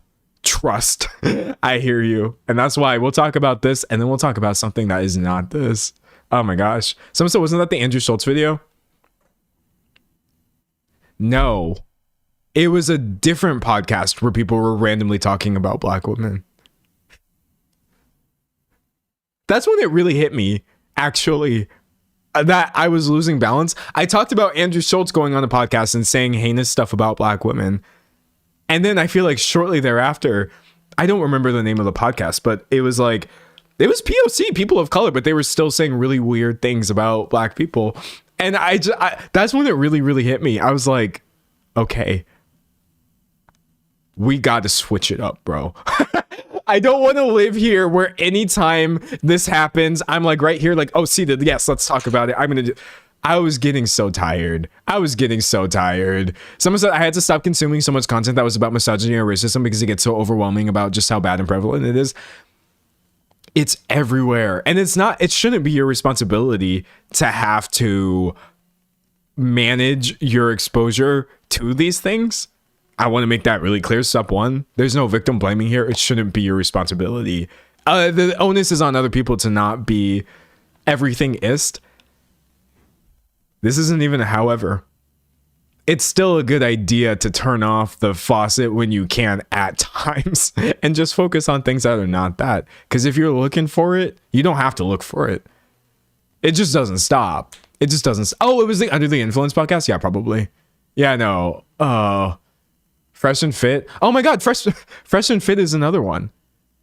These are 3 different podcasts.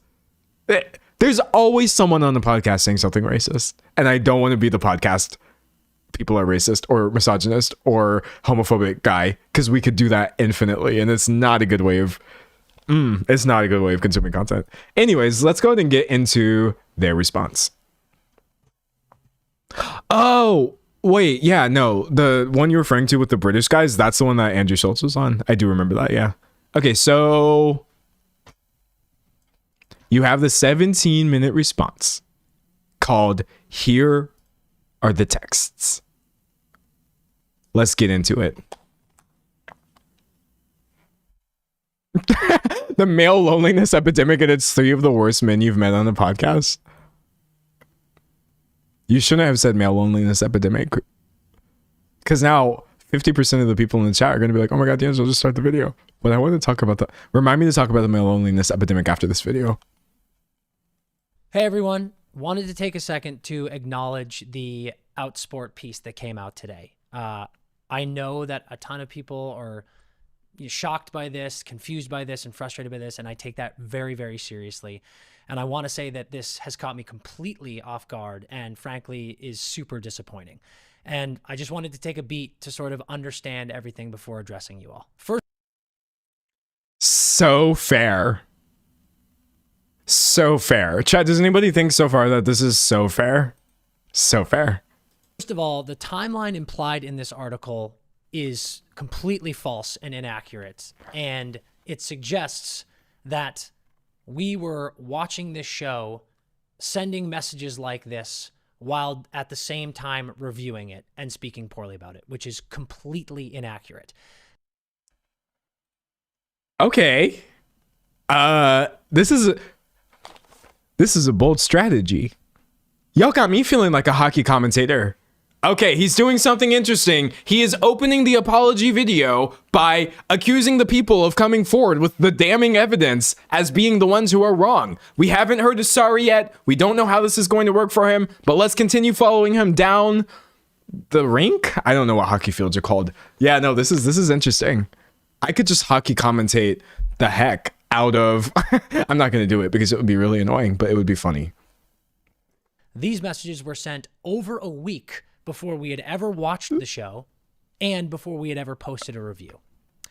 And I also know the person that these messages are sent to. It is a person who is a podcaster who is also talking about and reviewing Heated Rivalry. It is a So you did send the messages. You did send these. This is such a funny it's not an apology. Did I call this an apology video? I shouldn't have done this. I guess it's just a response.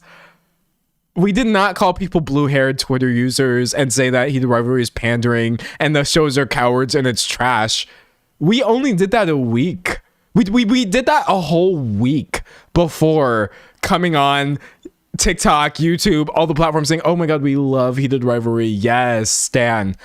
This is sending me. The person that I considered a good friend, that I have had a lovely relationship with. So it's been very confusing and frankly crushing that this person would try to execute an attack like this on us when all we have done is love and appreciate the same show that he was loving and appreciating.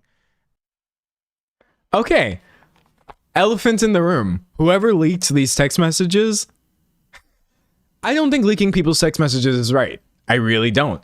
However, they done been leaked. And one of the main reasons I'm talking about it, excuse me, is because this guy goes on and talks about the text in question in this video. So he unleaks them, if you will, and that's why we're getting into it. I'm not somebody who's like, oh yeah, if you're having a private conversation with somebody, you should be worried that the person you're speaking to is like secretly recording you. Unfortunately, I've had that experience where like, not people talking about misogynistic hockey content, but just conversations with me trying to explain things as fellow creators or ways that they felt about their audience or their content. And they've alluded to like, I get scared that I'm being recorded by my fellow content creators and they're going to turn me into content. I wouldn't do that.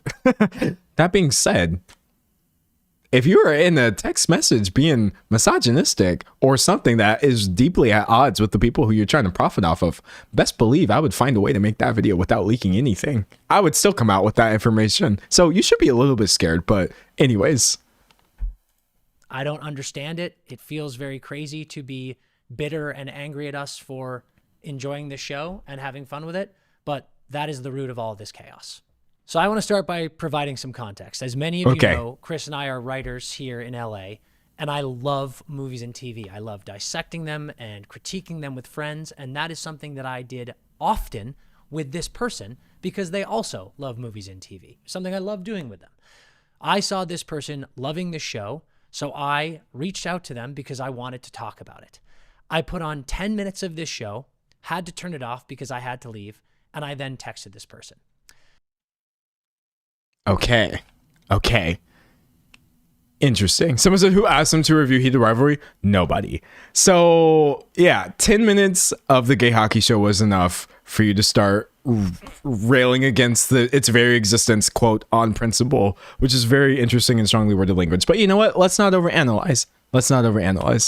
Now, I would never leak or release private, personal conversations via text with a person. But since they have done this, I want to be completely honest and transparent with you.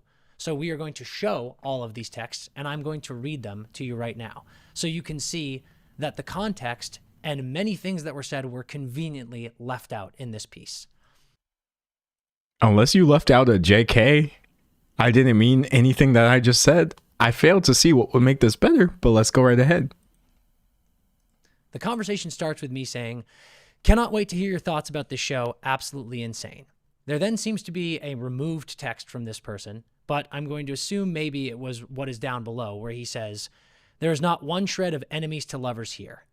I then said, ha ha ha ha ha, dude. Perfect response. Like I went in being like, let's see. And man, they just leaned all the way gay.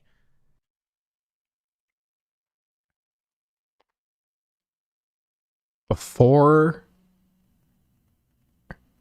work with me. We're in a sided context right now. Step out of this context because I want to make a point that has nothing to do with Heated Rivalry. I actually do think that enemies to lovers as a trope is drastically misapplied. I am not saying that applies to Heated Rivalry. I don't care. I haven't watched it. In a vacuum, this does remind me that 9 times out of 10, and I am serious about 9 times out of 10, something will say something is enemies to lovers, and then the enemies in question is just like, oh, I don't know, we didn't like each other in high school a little bit. Or like the enemies in question is like, oh, I don't know, I've never really like spoken to you, but I just kind of don't like your vibe. But then I find out that your vibe is good, and now we're not enemies anymore. And I'm like, maybe I am toxic. Maybe I'm the problem. But to me, that's not enemies. I want like hatred. I want, you know how they say there's a thin line between love and hate? I think a lot of times I genuinely want you to be like, nah, this person over there, I have it out for them. They have it out for me. You are not the one. There could be like everybody in this world could be rooting for you. I will be over here crucified talking about I don't support you and I never will. I want y'all to hate each other. Oh, I really do. I really do. That way, when you start getting the, why do I feel this way? It hits so much harder if you actually don't like that person. I feel like so much of the, oh no, why am I attracted to this person that we get in Enemies to Lovers is really forced because there is no reason for you not to be attracted to them. I am so tired of like Enemies to Lovers stories where you have two people, hot people, with no real issues, and there's nothing actually preventing them from just, let's be honest, boning. And then you just have all this internal angst and anguish of like, oh, but I can't feel this way because you're secretly part of like this house and I'm part of this house and we're going to Romeo and... No, I want real Enemies to Lovers. But that's it. That's all I have to say. That has nothing to do with this drama and it has nothing to do with Heated Rivalry. That was not a critique for Heated Rivalry.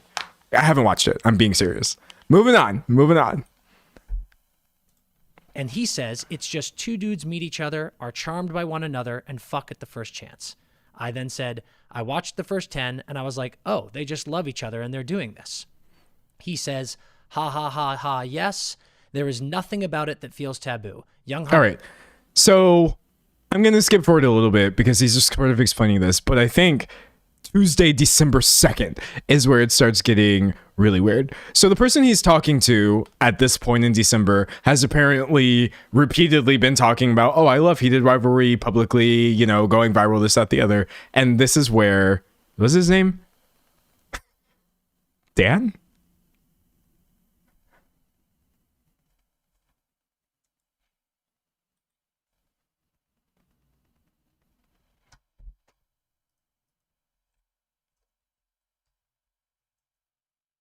Yes. That was a struggle. I actually, in the brief time that I was talking about Enemies to Lovers, I forgot everything about this man. I forgot what he looked like. I forgot his first name. I forgot. He just morphed into noise and I had to pull myself back into, okay, we're back. We are so back.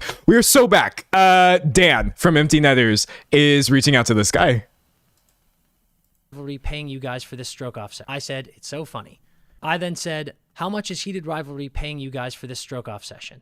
He says, 0, dude, lol. This stuff is extremely my shit. I then said, ha ha ha, I know. I'm just pulling your cock. You sure are making blue-haired Twitter happy. He then replies to, I'm just pulling your cock, and said, Ilya Rozanoff over here. He then says, 95% of our podcast... Pause, for the love of God. Is this how the bros be talking to each other? Are me and my friends who are men just talking to each other? I would never say, oh, I was just pulling your... Your what?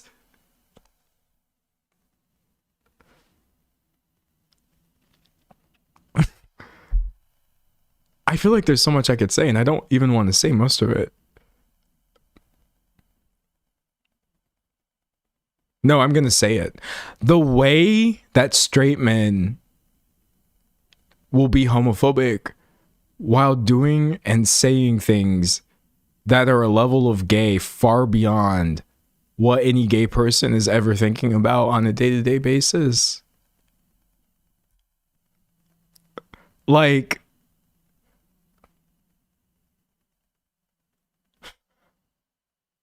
there's a better point there, and I'm not going to really force it or dive into there because I can't make it. I haven't, but y'all know what I'm talking about.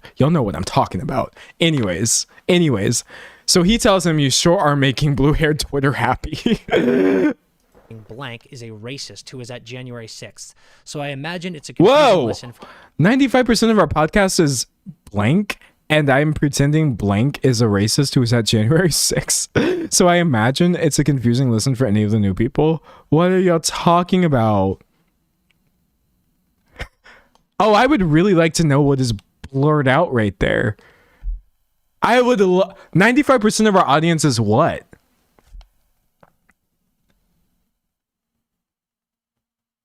Chat, what do you think it says? Do you think it says MAGA? Hold on. 95% of our audience is what? Because whoever he's talking to over here, oh my god, my mouse is like freaking out on me. I'm trying to like, I'm just trying to make this bigger, but I don't really know how to make a YouTube video bigger. Okay, there we go. I copied that. I'm so intrigued right now. This isn't even part of my outline.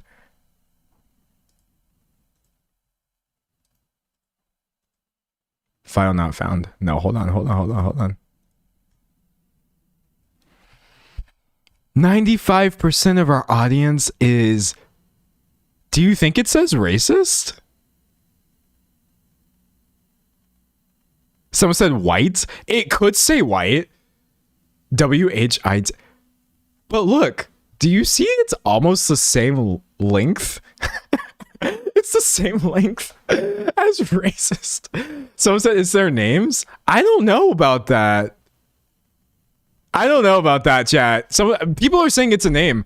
If you say 95% of our podcast is blank, that doesn't sound like a name, but maybe it is. It's the name of his co-host. Okay, I'll take your word for it that it's someone's name. I don't want to get stuck on things that I don't understand, but like the way y'all are talking to each other in this live chat is crazy. Why are y'all pretending that your co-hosts were part of January 6th? Anyways, they're literally just mocking the fact that the way they're talking about heated rivalry is completely at odds with the people that they are usually pandering to. It's X and I.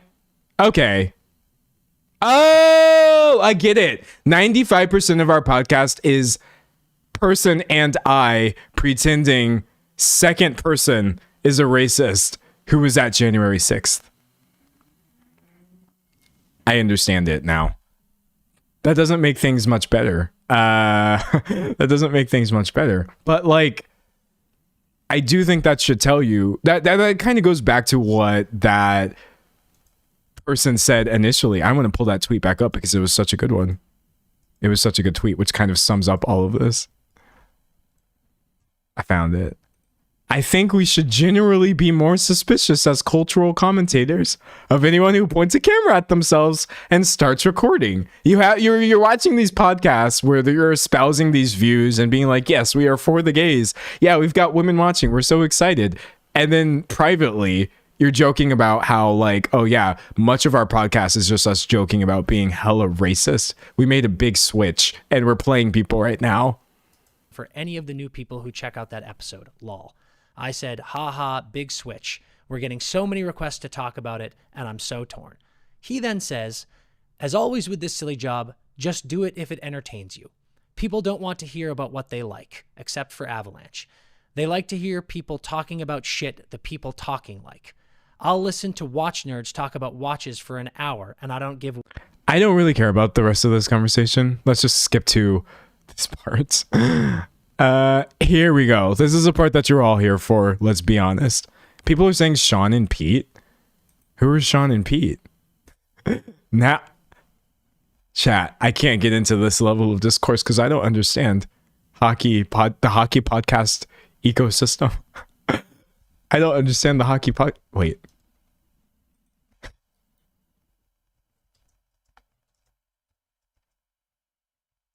I don't know if y'all are even being accurate or whatever. Go away. I don't know who Sean and Pete are, chat. It doesn't really matter who they're talking about, but I am kind of like curious as to who he is talking to, but it doesn't matter. That's not the point. Let's just listen to his whack rant. Cowards. They're Canadian for crying out loud, and I think these losers in the entertainment industry. This show enrages me. I think these losers who made this show are cowards. They're Canadian for crying out loud, and in a space that has hockey fans dying for a good, quality, well-written, and authentic hockey show, this is the trash they make because it panders, it's provocative, and it checks inclusivity boxes. So out of principle, I don't want it to give it the time of day. But then I also get that it's an entertaining episode. He then says, oh yeah, this is not a hockey show. It's a smut show based in the hockey world, which honestly is kind of my preference anyway. I feel like the more it would force a fake hockey league, the more I would nitpick those elements. So we got the quote in full context. We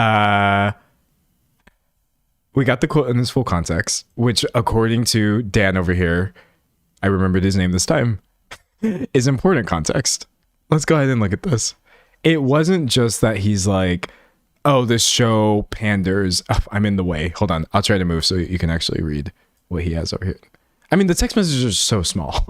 It's fine. Just take my word for it. He says, it's not just that the show panders and is checking inclusivity boxes. He's mad about it because he thinks it's not a good hockey show, or it's not a good representation of hockey.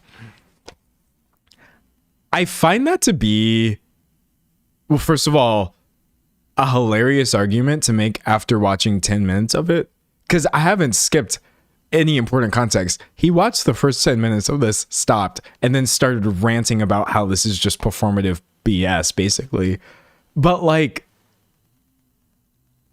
I don't think Heated Rivalry is trying to be hockey representation in terms of like trying to be authentic. Granted, like I definitely understand, and I've been told, people told me in the beginning of the stream, Heated Rivalry doesn't have that much hockey in it, this, that, the other. But I just feel like the leap from, oh my god, I want sports shows, to like, actually I'm gonna call this performative trash because it has gay people in it and it's not even real hockey, is sending me.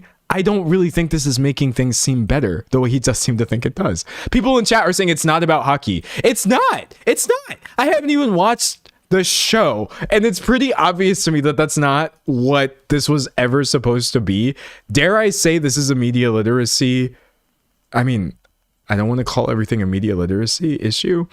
I'm just saying, like, chat, y'all thought this was actually finna be about hockey? Y'all looked at this poster with these two dudes less than 5 feet apart, because they are gay. Actually, I think one of them's bi. That's fire. And y'all were like, this is my authentic hockey representation. Finally, we're going to push forward the medium of hockey sports. Hockey sports? Sorry, I sound so stupid when I talk about sports.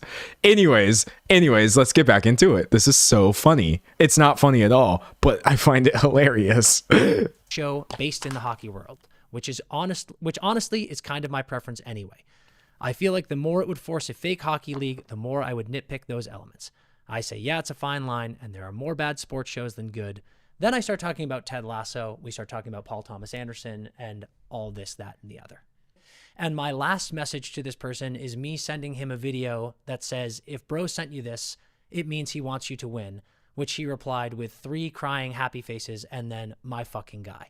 Which makes sense, you were texting a friend because you weren't making a public opinion yet. You didn't have a public opinion yet because you hadn't seen the show. You were texting a friend in private.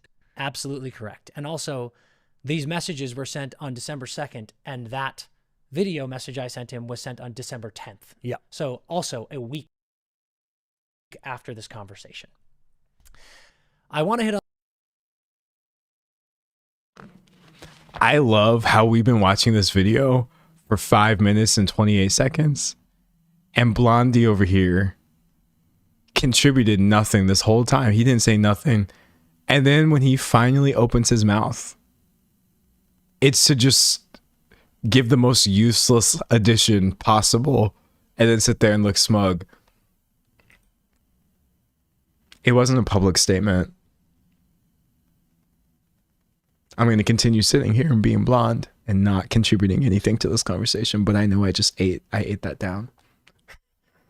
Podcasts are not real, bro.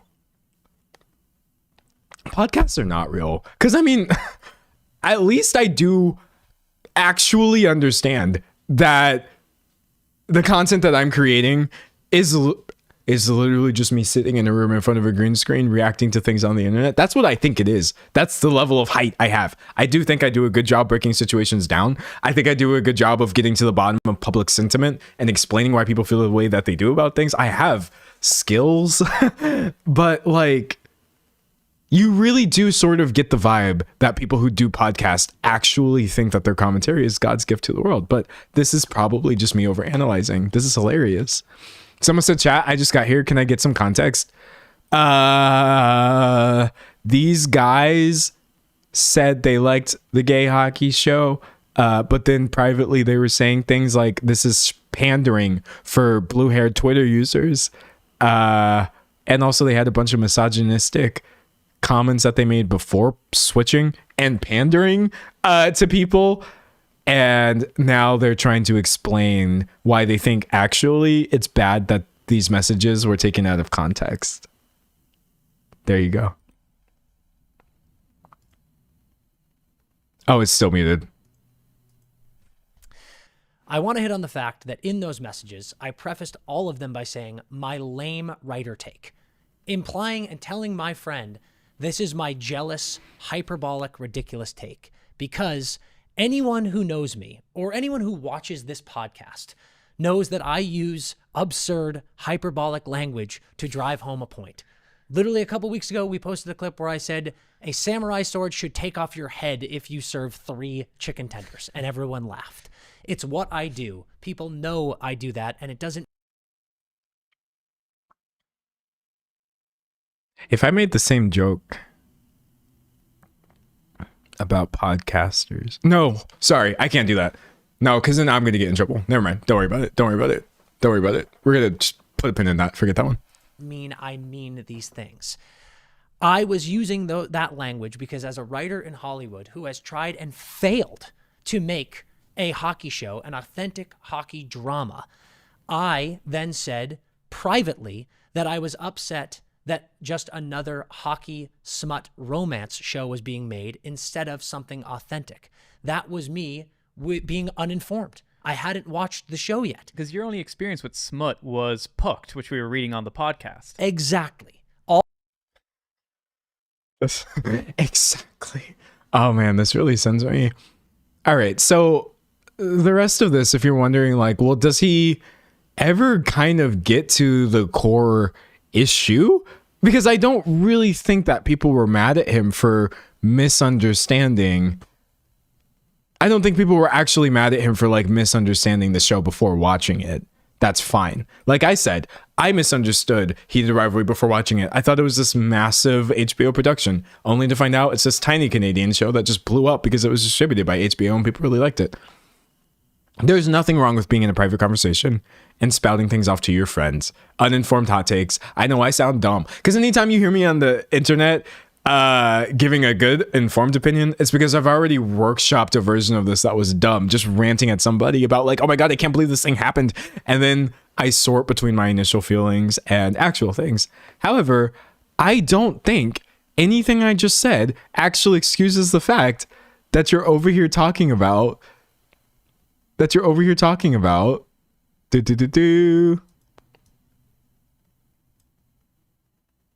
Oh my God, wait, I can't find it. There's so many messages in here. Oh, you sure are making blue-haired Twitter happy. And then also saying like, these are cowards because they're pandering and they're checking inclusivity boxes. It's really those things that I want to focus on. This is not a whole stream because some guy said something in a private conversation, got exposed and was wrong, and now made a video explaining that he knew he was wrong.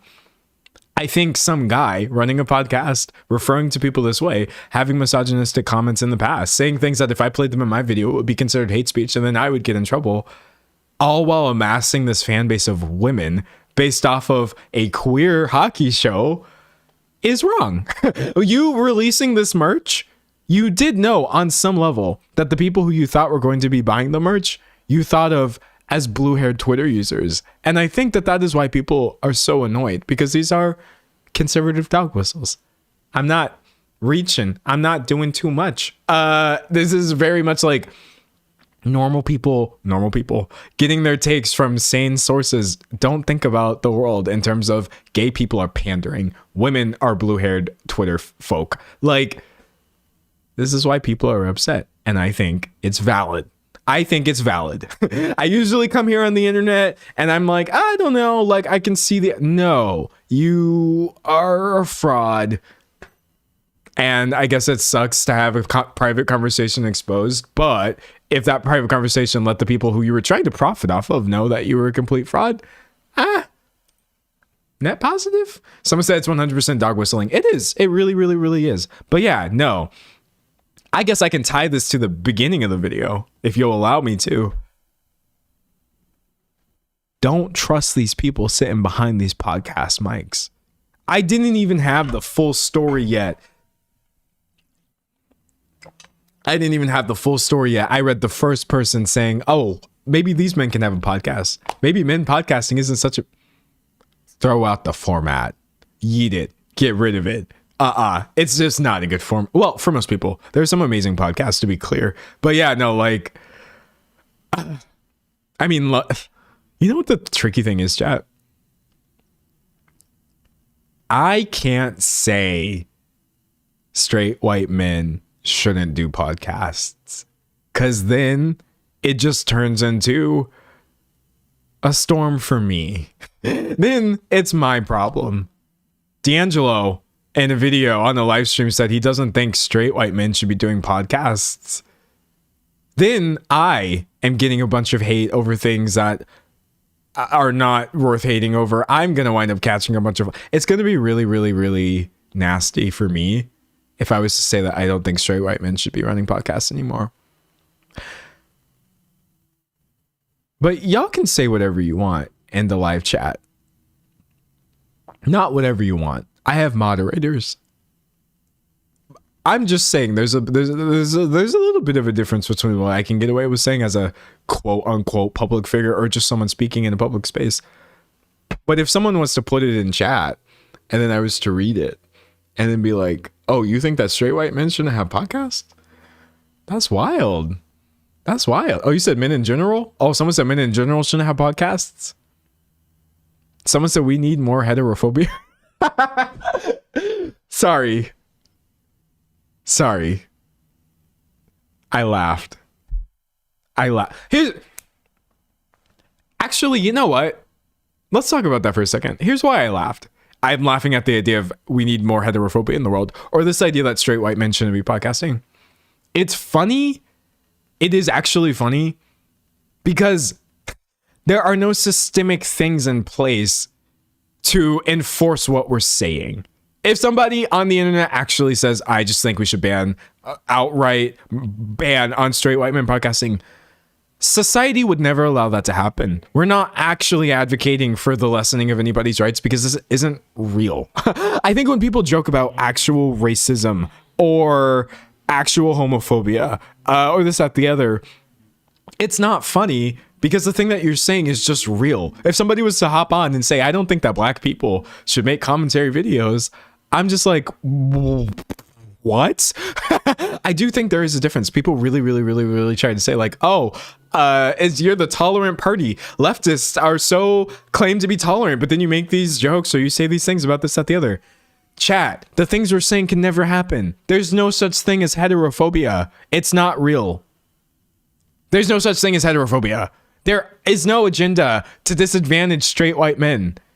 Society that can't exist in a patriarchy that is also white supremacist. So I just find it really funny that people will get so angry at you for saying things like that. Oh, how dare you say this group of people can't do this? We're not even saying that. It's not the same word. Someone said it's punching up societally. We're not even punching. We're not connecting. We're not hitting. There's such a massive difference between jokes that are based off of like, oh yeah, marginalized groups, racism is funny, and saying things like we need more heterophobia in the world. Which I agree with. Anyways, let me go over my outline and make sure that we covered everything. We talked about Heated Rivalry. We talked about the novel. It's a Canadian sports romance. We got into that. We talked about it blowing up. We said it was created by the creator who was showcasing queer relationships, and it was inspiring positive change in the real world. We talked about how it was so popular that people were getting popular just by reacting to it. We talked about the Empty Netters podcast blowing up and people saying, oh my gosh, we love these straight guys. We talked about it turning into a cultural phenomenon of straight men watch gay hockey romance, and we're going to hype them up for that, which I could have told you from jump was not a good idea. We talked about it scaling up so much that they were interviewing the cast members. They were trying to drop hockey romance merch, which wasn't good. They were getting shouted out on national television. Looking at my outline. We talked about some weirdo sort of signal boosting leaked text, which actually showed that they were doing all of these things while secretly thinking of their audience as a bunch of blue-haired Twitter users and dog whistling, and that they had a bunch of stuff in the past that was deeply misogynistic that they tried to write off as actually it's gender equality because we call everybody misogynistic slurs. And I think that was it. Oh, I mean, Chad, I didn't finish their response. Y'all want to watch the rest of the video? Are y'all fine if I stop? Or did you need me to actually play the remaining 12 minutes of this for you? I think I'm fine. I'm going to talk about the male loneliness epidemic after.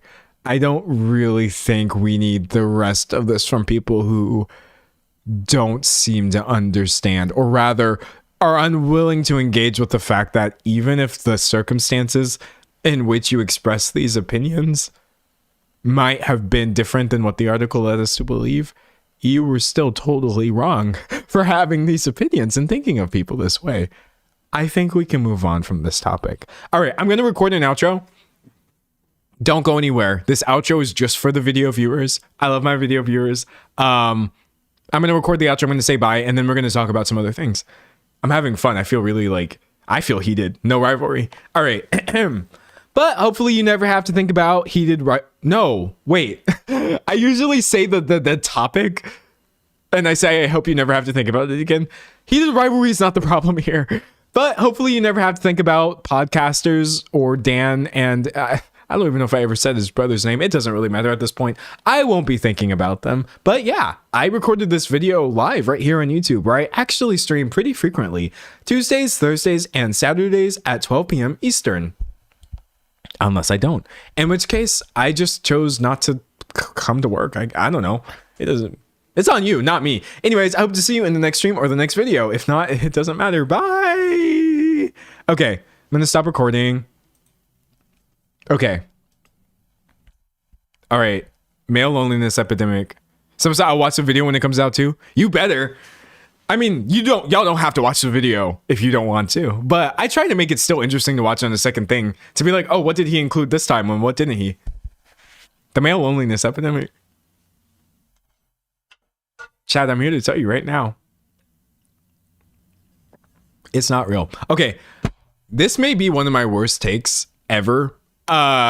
This might actually be one of my stupidest and most uninformed takes, because I'm pretty sure you can just Google male loneliness epidemic. Yes, a rise in social isolation. Yes, psychology today. You know what I mean? Anti-male sentiment. This, that, the other. Chat, there's no such thing as a male loneliness epidemic. At least in the way that it's traditionally understood, that is not real. There's no epidemic. We're fine. If you're saying oh, men are socially isolated because they're holding all of these views and beliefs and stuff that are not working out for them very well, and because of this, there's less interaction between men and women or whatever, that's fine. But I feel like framing this as an epidemic is really taking off the onus of who needs to solve this. It's men. Men are the ones who need to solve this alleged problem. I feel like so much of this male loneliness epidemic is just really convenient framing to avoid the issue that a lot of women just don't want to hang out with bros because bros be racist, misogynist, homophobic,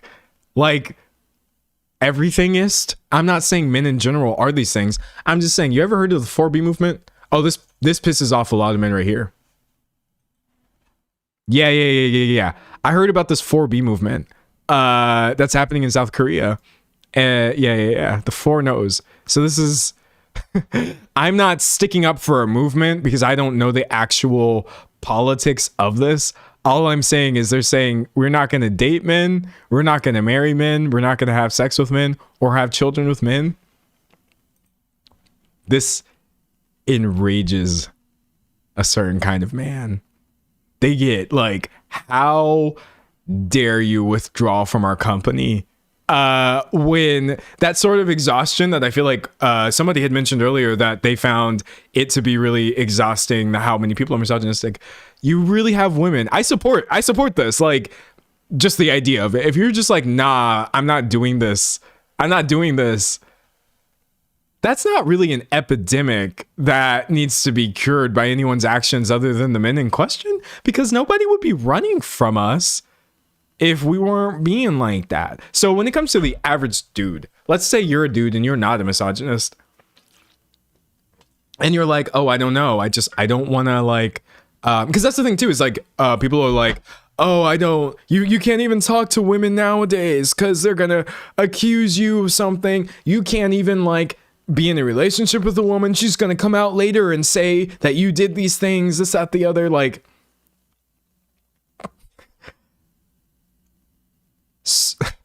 who here has a man in their life while simultaneously holding the opinion that the average men, they just sort of have opted out of it? I think a lot of the women in these scenarios still have boyfriends and husbands.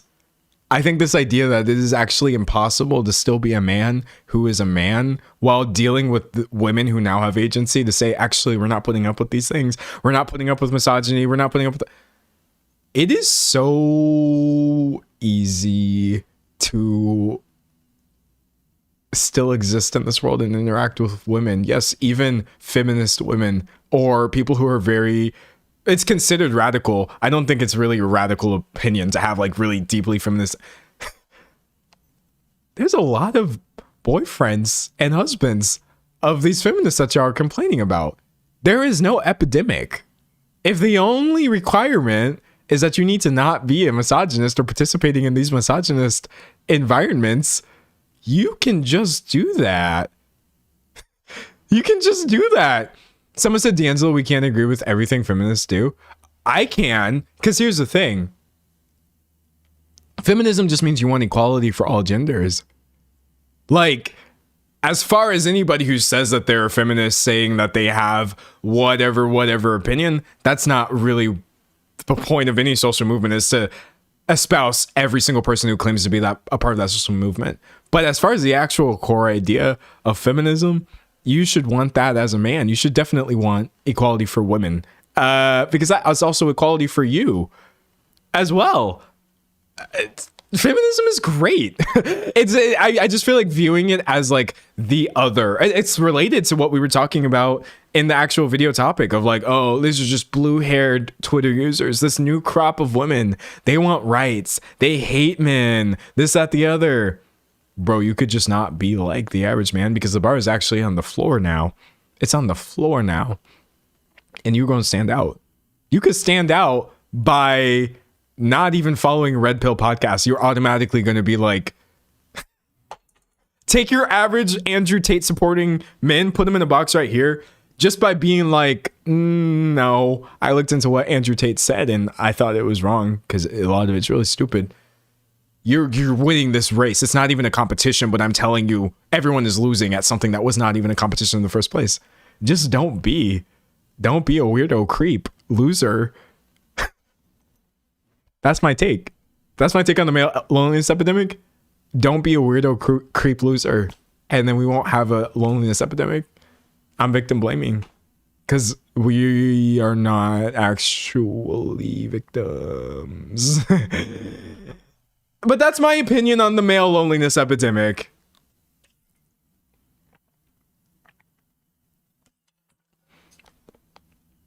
Someone said equity, not equality. I don't care which words we use.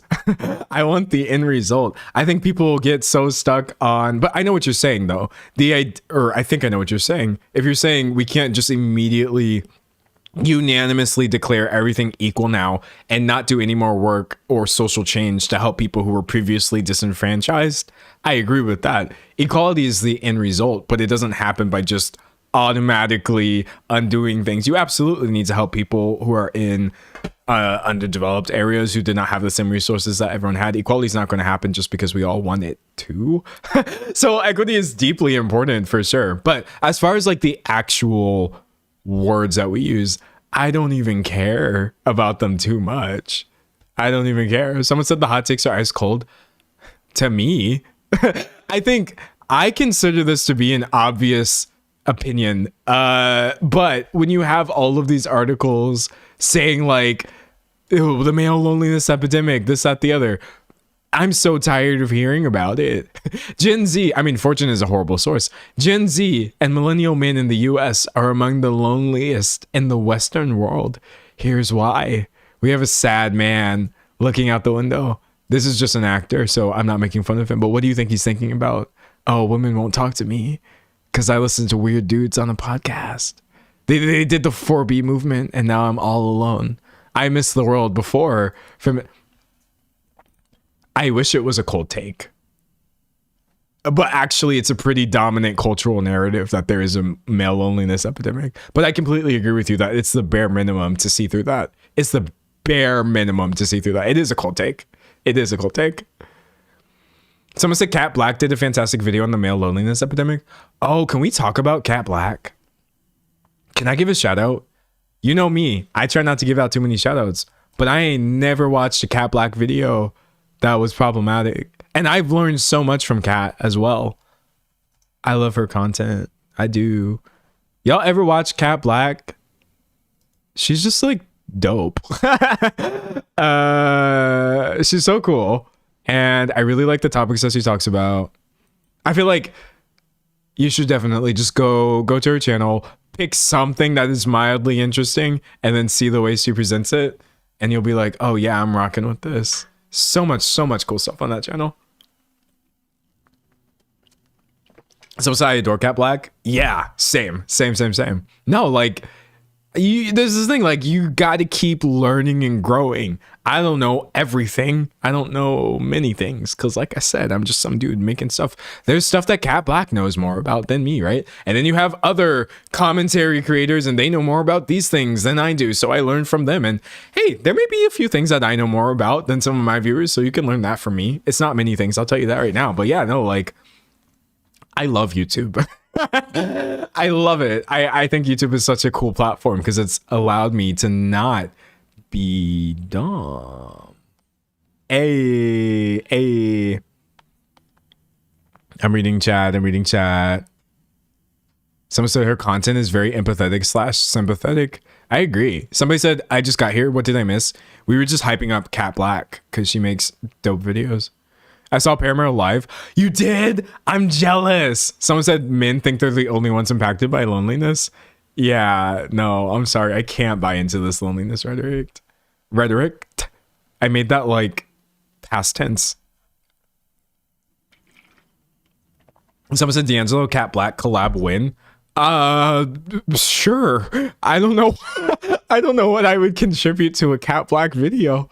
She'd be like, oh, here is this like thing, and here are some various opinions on it, and here are various ways of looking at it, and I'm gonna unpack this and look at the deeper level that people may be missing, and I'm gonna be on the sidelines like, so fair, Cat. Yeah, exactly.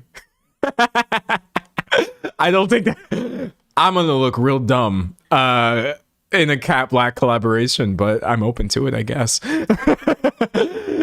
Oh my gosh. I'm reading chat. Someone said, what do you think of Drewski's church video controversy? Was that a controversy? I don't know. I don't know much about Drewski. But someone sent me that church video and I watched it and it was funny. It was really funny. Someone said Kat doesn't really do collabs. Yeah, Kat don't need me. She don't need me. She's doing great already.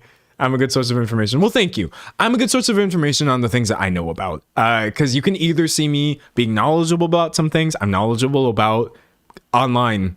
I'm knowledgeable about digital strategy and the mindset that sort of goes into creators doing things. And then when you see things that I'm not knowledgeable about, you can see me try and make attempts. Like, for example, were any of you actually offended by anything I said about Heated Rivalry despite not watching it? I don't think so. That's also why I don't really buy into this idea that like, oh, it's so hard to deal with like women and their opinions. All you have to do is not go into things stupid and no one's gonna jump you, even if you're not super caught up on the things that you're saying. So I try. And I think that's why I'm watchable. Your energy is infectious. Well, thank you. I hope that y'all have good energy when you watch the streams. That's like the main reason that I stream so consistently. I could stream whenever, but I really want it to be a thing where like, if you are free Tuesday, Thursday, Saturday, you already know the schedule, you can pop in for a good vibe. Pop in for a good vibe. Someone said the not watching is homophobic. Okay, true. It was pretty homophobic of me to not watch Heated Rivalry. And I do agree that I should be canceled, but I'm famous. It'll never happen. Good faith energy goes a long way. It does. It does. Your channel is super refreshing. I look, okay, enough compliments because I don't want to get lost in reacting to compliments. Thank you, chat, for appreciating me trying, but trying is also the bare minimum. I'm trying to elevate. I want to be like beyond the beyond. If y'all like the way I talk in my videos and this, that, the other, I'm always trying to educate myself and learn. Hopefully one day my content's like amazing. It's incredible. It's like super useful or whatever. Right now, I think it's just fine. It's good. And people feel nice watching it. And that makes me happy. The Cynthia Erivo smile. Man. Oh, man. I love Cynthia Erivo gifs. I won't say it's like a guilty pleasure. It's just a normal opinion I have. I don't feel bad about it. I saw someone use this in a conversation with me earlier, and I was like, nah, I gotta download that. I just think she's so funny naturally. I don't think many people are like naturally funny. I do this with my bald head. Because of her. I don't have the nails, unfortunately. I'm sure it feels cooler that way. Cynthia Erivo gifts are like, they are it. They're it. I feel like some people were just made to do theater. She's not like, I'm not here to like be like, oh, everything she has ever said or done is good and I support all of that. I don't really know much of it. And I know that there's controversy or criticism for her. However, a bulk of the way people talk about her does come across as like, oh my God, this theater kid, lifelong theater kid is being dramatic. And I'm like, y'all ain't have theater programs at your school? Some people were put on this earth. We weren't put on this earth to do anything. But if you want to make an argument that some people on this earth were put here to do theater, I might believe you. Someone said get some nails. I could do some nails. I could do like a wig. I don't know. I'm looking at myself in the monitor trying to see. I could serve a little bit. I wouldn't mind it. I don't know much about like wigs or anything like that. But yeah, y'all want like a super feminine look or whatever. I'm putting it in quotes because I don't think that appearances are really that gendered. I would do it if I wanted to. I don't have like a super strong desire to present that way, but it's not something I have any opposition to either. Someone say you serve for sure. Well, thank you. I appreciate. The nails would eat. I agree. They would serve. Because I talk with my hands a lot as well. I do a lot of this. And so I feel like this with like some fire nails as well. That could be dope. Maybe for one video with no explanation. Get a bob. I do like a blunt cut. I don't know. Oh, here's the thing though. Like, it's kind of hard to avoid the Lord Farquaad look. That's mostly what I would be concerned about. Hold on. Let's pull him up. Okay. I like this hair length. I've never done like straight hair or like a straight hair wig or whatever, but they do look really good, and a lot of black people do go with that. I actually really like this hair length, but I don't want to look like Farquaad, and I don't want to look like Dora the Explorer. And so I'm in this sad box where it's just like, I feel like I would kill, like right here, ending right here, just like a serve. I feel like I would kill that, but then I turn my head wrong, or I jaw bone a little too hard, and then all of a sudden I'm giving Lord Farquaad, and it's all over. It's all over. Someone said Cat Williams. I also don't really listen. I'm not knocking Cat Williams. This is not a knock against Cat Williams. I'm just saying, when it comes to my style inspirations, he's not one of them. So I have this constant screaming in the back of my mind, and it's like, you're gonna look so like dope, you're gonna look fire if you do that, you should do it. And then there's this other wolf that's inside of me that's like, D'Angelo, you know you're gonna look like Cat Williams, you know you're gonna look like Dora the Explorer, you know you're gonna look like Lord Farquaad, why would you do this? And it's just this constant battle to see which wolf is gonna win. Tina from Bob's Burgers. Yeah, look, dude, there's something about this hair length where if you are rocking it, you are killing it. You have this hair length and you're doing it right, which most people I see are doing it right. You look so good, but it's so easy to veer into like a sort of helmet head type energy that I'm not trying to embody. Oh my gosh. Reading chat. But hey, y'all, Andre 3000 Silk Press. Exactly. Silk presses are iconic, though. They're iconic. Edna, The Incredibles. Okay, hold on. Low key? That's not a bad look. Not that any of the other ones I've said have been bad. No, never mind. I couldn't pull this off.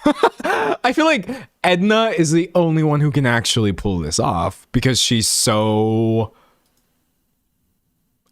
Edna. She's just Edna mode. But I really do feel like it is not easy. It's not easy to pull this look off at all. Because you can drown in this look. That's the thing about a lot of really avant-garde fashion. I would say her glasses are kind of camp. It's really easy to drown in and get lost in. But you know what? I'll try. Someone said your tabs are stressing me out. You keep opening new tabs. Oh, here. The tab folks always get stressed when I do this. Womp. Oh, where'd they go? Gone. I'll open 99 tabs and then close them all without even reviewing. I don't care. Someone said the only thing that pulls anything off is confidence. That's true, though. That's true. You got to be confident. I'm reading chat. She's a corporate baddie. I support, and actually, I'm a big fan of like supporting bad guy characters. Well, Edna's not a bad guy, but she is like very rich. She's probably unethical in some way. But I'm a big fan of supporting like unethical characters because I'm like, why do we need to support real bad people just because we think they're iconic or whatever? When you have fake bad people that are iconic, Edna doesn't count. She's fine. But like the Megamind energy of it all, I'm a big Megamind supporter.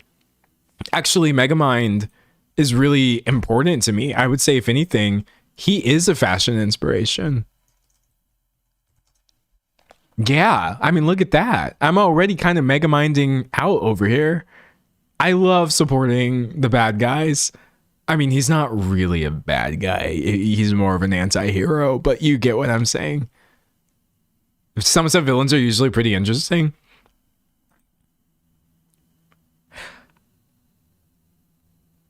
I'm going to make a point, and you're going to have to work with me if it's kind of like a cold take or ill-formed or whatever.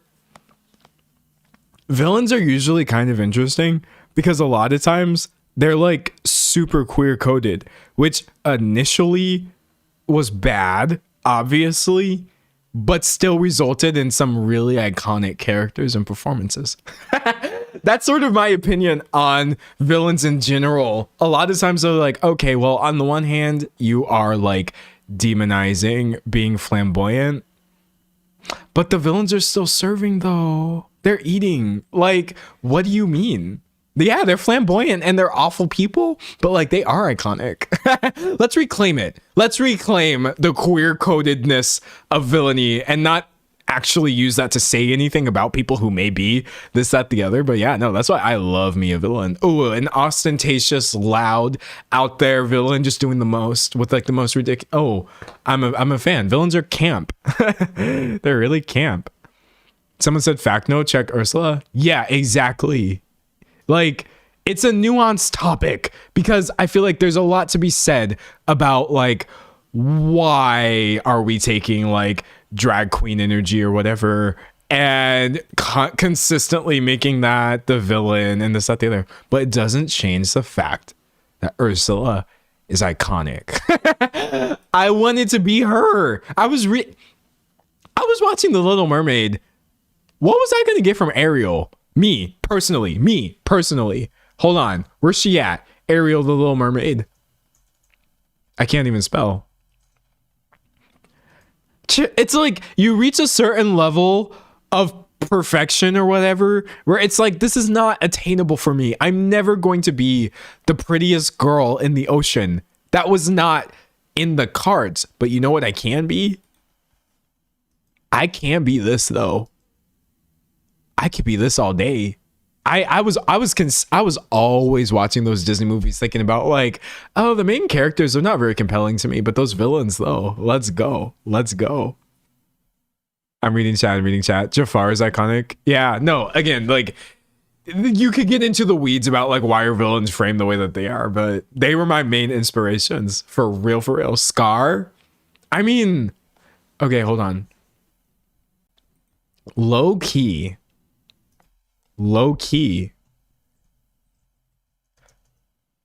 Oh, I just googled Scar by itself. I'm gonna get actual scars. Scar the Lion King. I need to figure out how to preface this. This is not a disclaimer. I'm not apologetic for this opinion. I just want to say I believe the word hot is neutral. It's a neutral term. It doesn't, for me, in the way I experience the world, something or someone or an entity being hot doesn't actually indicate that I want to do anything, right? It's an observation. I'm just saying, Scar is like the hot lion. I don't think any of the other ones actually were. Like, who else is in this movie? Simba? Isn't he a child for most of it? Obviously, he's not gonna pass muster. Okay, so yeah, he turns into a cute lion. Oh, we got the live action Simba? Nah. He turns into a cute lion or whatever. That's not the same thing. Well, then again, hold on. Is her name Nala? Nala.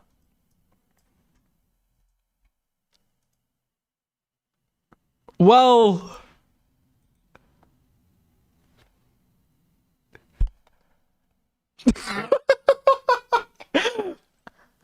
y'all came here for radical openness and honesty, right? You like it when I don't lie to you or front? I think maybe there are two hot lions in The Lion King. Maybe so. Because she's bad. That's the thing. She's bad. Like, objectively. How y'all draw a cat? Bad. She a baddie. I'm reading chat. People are saying Mufasa? Mufasa? Okay, hold on. Why did this turn into a Lion King baddie ranking session? This is odd, but we've already started down this rabbit hole. Mufasa the Lion King. Okay. Oh, you gotta stop showing me. Yo, gotta stop showing me the live action ones. I don't care about those movies. I'm sorry.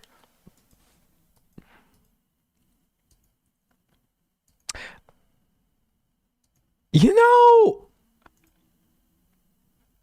why is he looking at me like that, first of all? maybe it's just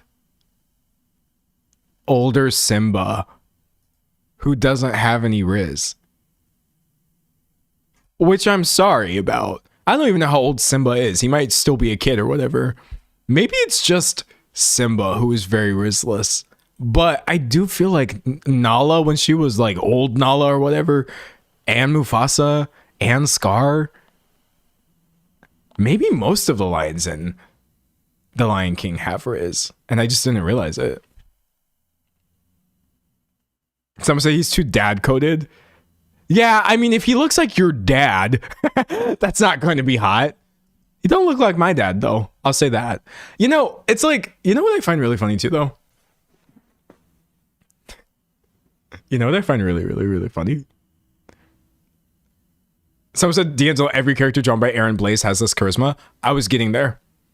We spend so much time dunking on furries and being like, furries, awful, awful, awful, awful, awful.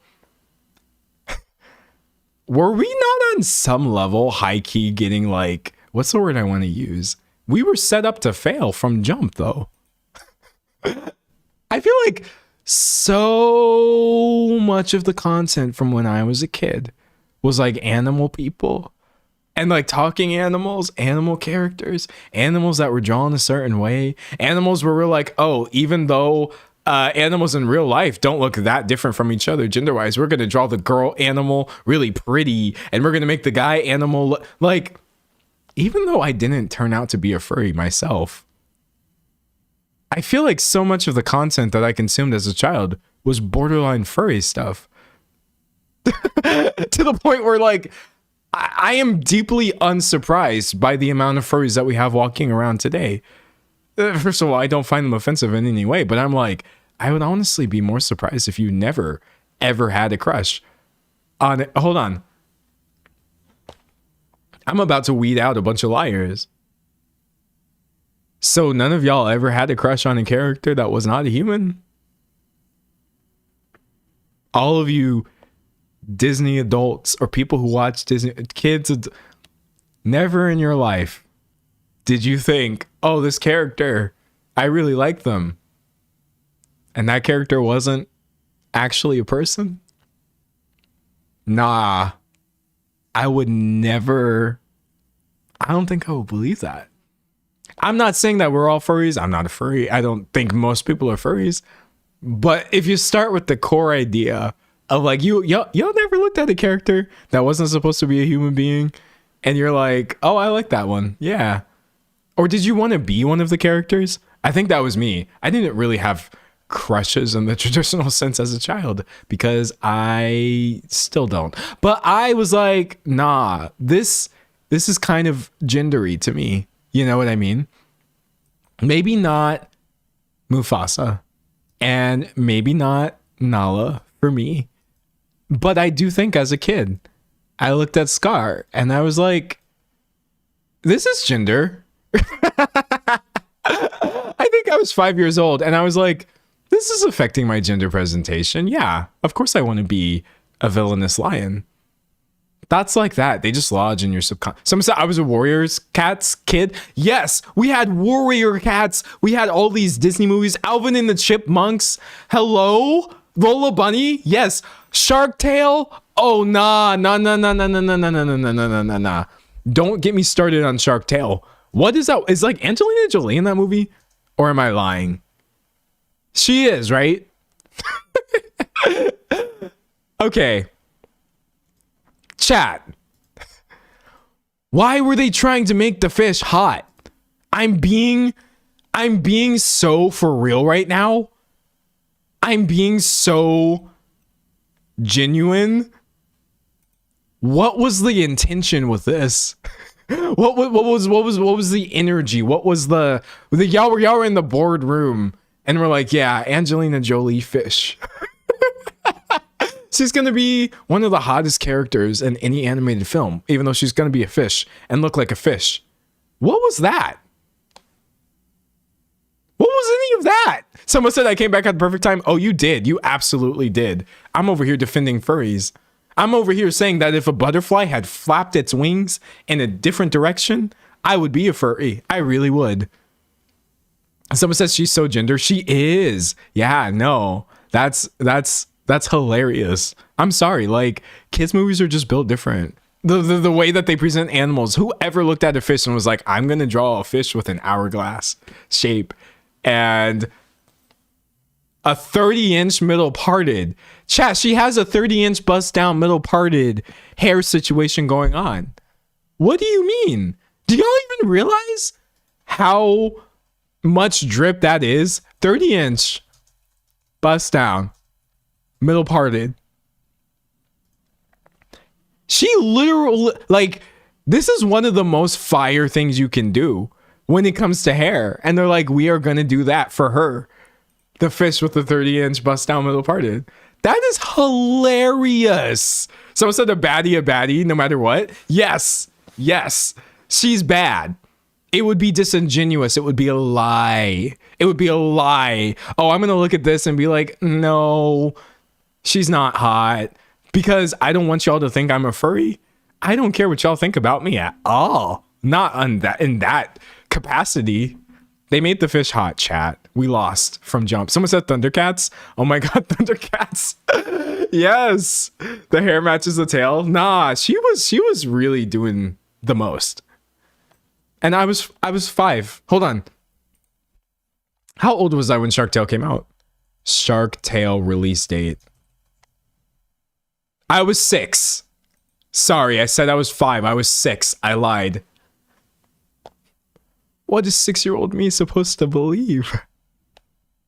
What was I supposed to think? Seeing that, I'm genuinely asking what my thoughts were supposed to be as a 6-year-old.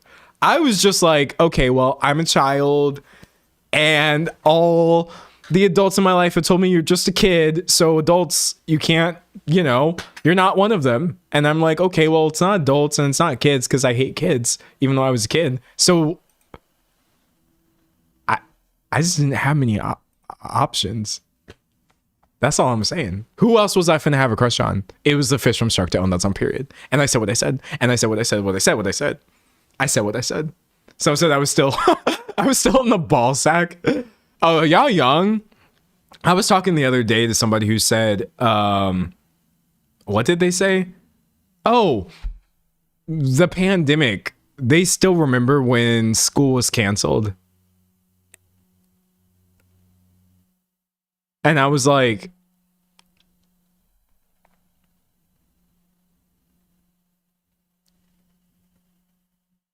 you were in school during the pandemic? Like, not college, just school during the pandemic. It didn't even occur to me that anybody could be that young. I was like, bro,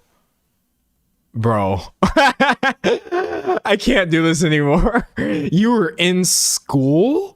It makes sense, I guess, because I remember a lot of discourse about like schools closing and this, that, the other, and what are we going to do? Zoom classes. I remember that school was still happening.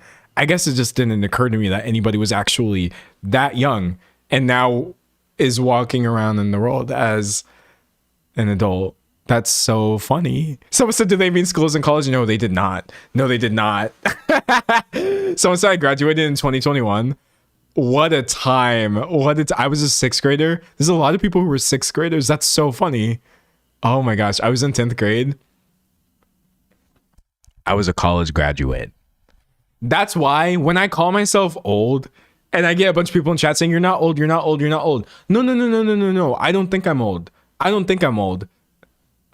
I know I'm old compared to some of y'all because the pandemic was happening. I hadn't even been in school in a couple years. School was a distant memory.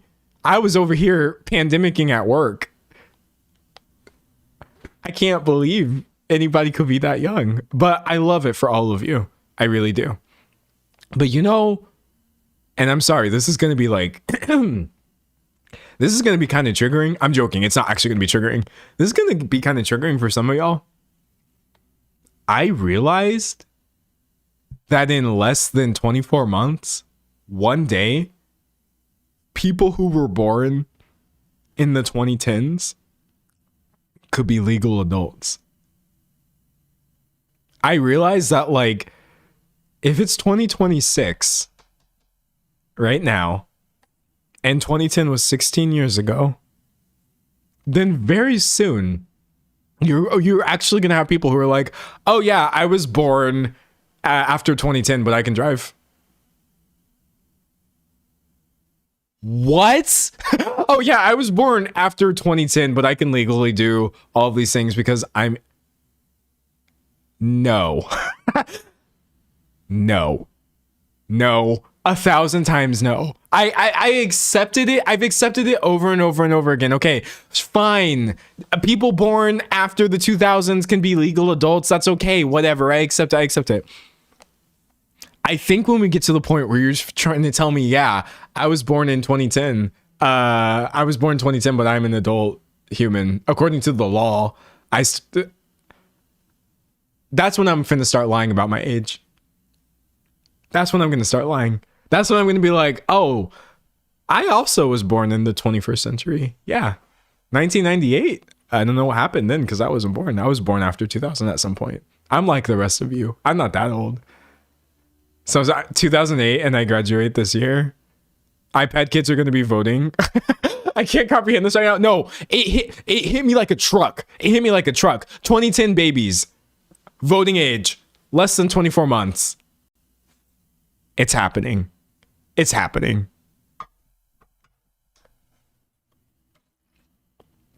Someone said don't. Aging is amazing. It is though. And I'm working on it. I want to be... What is this? I want to be 30 so bad because it's important to me to live. Living isn't easy. So I want to be 30 and then I want to be 40. I want to be so old that I stop caring about things as much. I know, obviously, if you're an older person, you still have cares and thoughts and stuff like that. But like so many of the older people around me just don't care about things as much as they used to. I definitely don't care about things as much as I used to, but the older I get, I just let go of more things and I stop trying to Atlas carry all this nonsense that was foisted upon me. I want to let go of all of that. And if in letting go of all of it, I do that and I realize, oh, and I'm 43 now. I'll take being 43 and unburdened over being in my 20s any day. I'm 40 in a few months. I never thought I'd make it this long. I'm so happy you're here. Look, I'm not going to cry. I'm going to say this in a really neutral way. I didn't think I would make it this long either. Actually, the idea of even like wanting to be 40 or visualizing a life after age 18, that's not how my brain worked for the first 18 years of my life. I didn't visualize this machine still machining at this point. I was like, no, that's not going to happen. But it did. And now I'm still here. And I'm living the life that I couldn't even imagine when I was younger. So it actually makes me really happy. And that's why it doesn't matter if I'm so much older than certain people. I'm still happy to be here. I'm still happy to be here because I didn't think I was going to be here at all. I really didn't. I really did not. Someone said it's so true. It starts at 35 to 40 and you care less the older you get. 54 here. Yeah, you are my inspiration. I'm trying to get where you're at. And I'm working on it. I feel like I care about a lot less things than I used to. All right. Someone said I came in very late. You did, but that's okay because you can watch the video after the fact. It's going to be great. I'm telling you, it's going to be great. Someone said, what advice would you give to a 21-year-old with imposter syndrome? Everyone has it. The people around you who seem like they're doing really great and have their life figured out are either really privileged, lying to themselves, or just low-key making things look much easier than they are. Kind of getting old. I'm 27, right? I'm much older than you. Not that much older than you, but like I now realize how the average 27-year-old does not have we don't have our lives together. And so if you're 21 and you're like, oh, what am I doing? Let go of the idea that you should have your life together. It's okay. Don't worry about it. We all failed. We lost because this idea of having your life together is a social construct that is not real. And then realizing that you are actually succeeding. You're doing so good. There's no timer. There's no timeline. There's nothing that you need to have already done at this point. You needed to wake up and breathe, and you did. And I'm happy about that. So do your best. Do your best. I'm reading chat. Someone said you don't want to be the 30-year-old man hanging out at the music venue. Okay, here's the thing. I mean, it depends though, because wait, hold on. Let me read this again. You don't want to be the 30-year-old man hanging out at the music venue. Which music venue? Because I'm still finna go. Chat, I'm 30 in less than 3 years. I'm 30 in like 2.5 years. I'm still going to the music venue. Don't get it twisted. I will be there. 2.5 years. Everybody who was born in 2010 will be a legal adult, and my 30-year-old self will still be out there. But like, you don't want to hold on to youth when you don't have it anymore, because it's not that important. I agree with the gist of what you're saying, but I'm like, music, no, best believe. I'm gonna be 50. I'm gonna be 50 still there. Someone said, hell yeah, go out to the music venue, period. Panic at the Disco. 30 is like peak concert age. Can I tell you about the last concert I went to? Because it was so good. It was so good. I'm not a huge concert person, so I try to really pick them. I saw Porter Robinson somewhere that I'm not going to tell you because it's not important. And he put on such a good concert. I think he's like an electronic artist, and so I think a lot of times, usually a lot of the hype and energy from like electronic performers comes from the music and the drop and this, that, the other. But his on stage energy was literally so good. Oh my gosh, it was actually insane. I saw him touring for Smile, and he did a bunch of songs from other places too. It was like a massive tour. He had stuff there from Nurture. I think he even did. He was going like way back. The visuals were so good. He sounded amazing. Everybody who was performing with him was so talented. The openers were also awesome. I saw Eric DOA open for him, and he did great. Actually, Eric might have been the only opener, but that was also an amazing performance. Someone said his Smile tour was so good. It was. Fan since 2017. Same. Yeah. I had to think about 20. No, yeah, I've been a fan of Porter since 2017. Maybe even, yeah, no, that's a long time. Someone say he looks really cool. Porter is a pretty cool person in general. I don't know the guy, but I will say in terms of like having a really nice fan base, because he himself isn't doing things that people hate or whatever, Porter's pretty great. You should totally get into his music if you're interested. Someone said Eric DOA is so good. Eric is so lit. And his sound is so good too live. I was like, it's so similar to the recording performance, but also while being live, Eric was so good.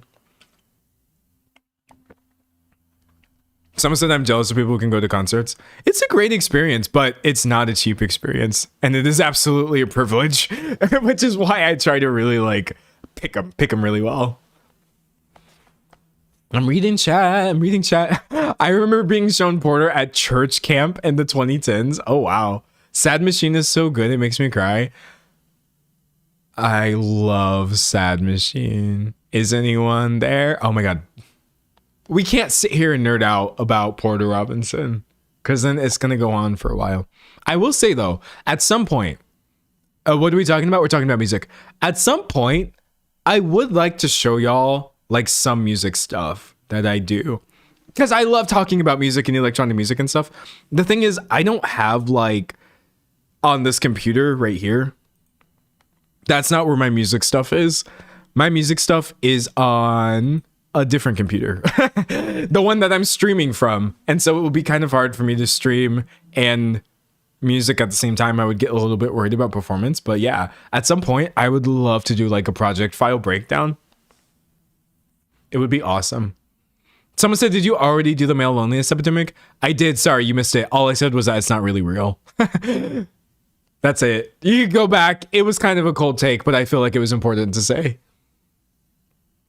Did you ever finish learning to play to Xanarkand on piano?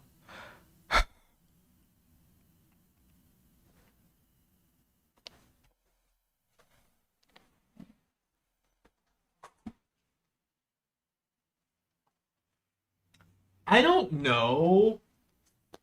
I don't know where my keyboard is. I thought it was behind my green screen.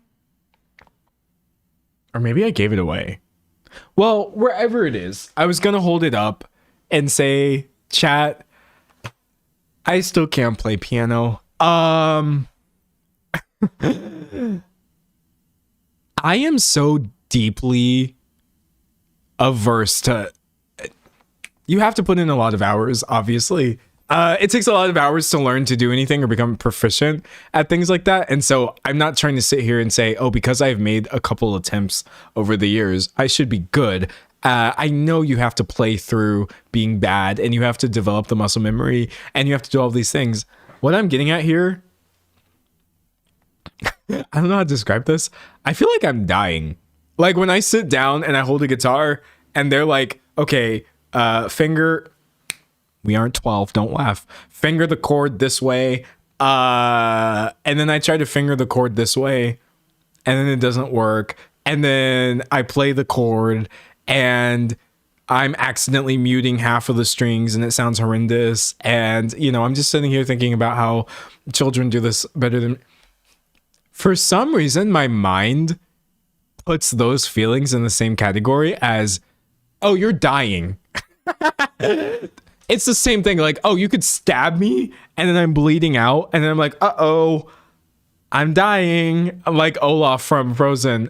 I've been impaled.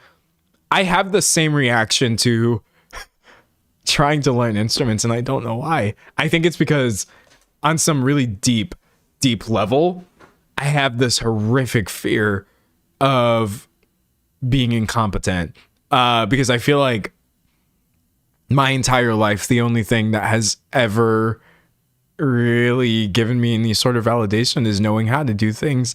And I struggle with self-worth when it comes to me not knowing how to do things. Then all of a sudden, that's when I start thinking like, oh, actually, I am useless and I'm not contributing and I'm bad and I'm stupid and everyone's better than me. So put me in a context where I have to struggle through being really bad at things. It's so mental. No British, just actually mental. So yeah, I need therapy, which I have, but therapy has sort of allowed me to realize like, oh, it's not even just like that I'm bad at guitar or piano. It's that I gotta let go of the idea that me being bad at anything means I don't deserve to breathe oxygen. And that's why I haven't learned or haven't finished learning how to play to Xanarkand or anything yet. Here, I'll show y'all what I do when I need to make a song. Or I need chords. Also, like, the thing is, too, I'm trying to be better at acknowledging my actual strengths, though, right? Because there are still things that I am pretty good at that I do think other people struggle with. I'm going to be honest with you, chat. The average person can't speak for 3 hours and 7 minutes in a cohesive way.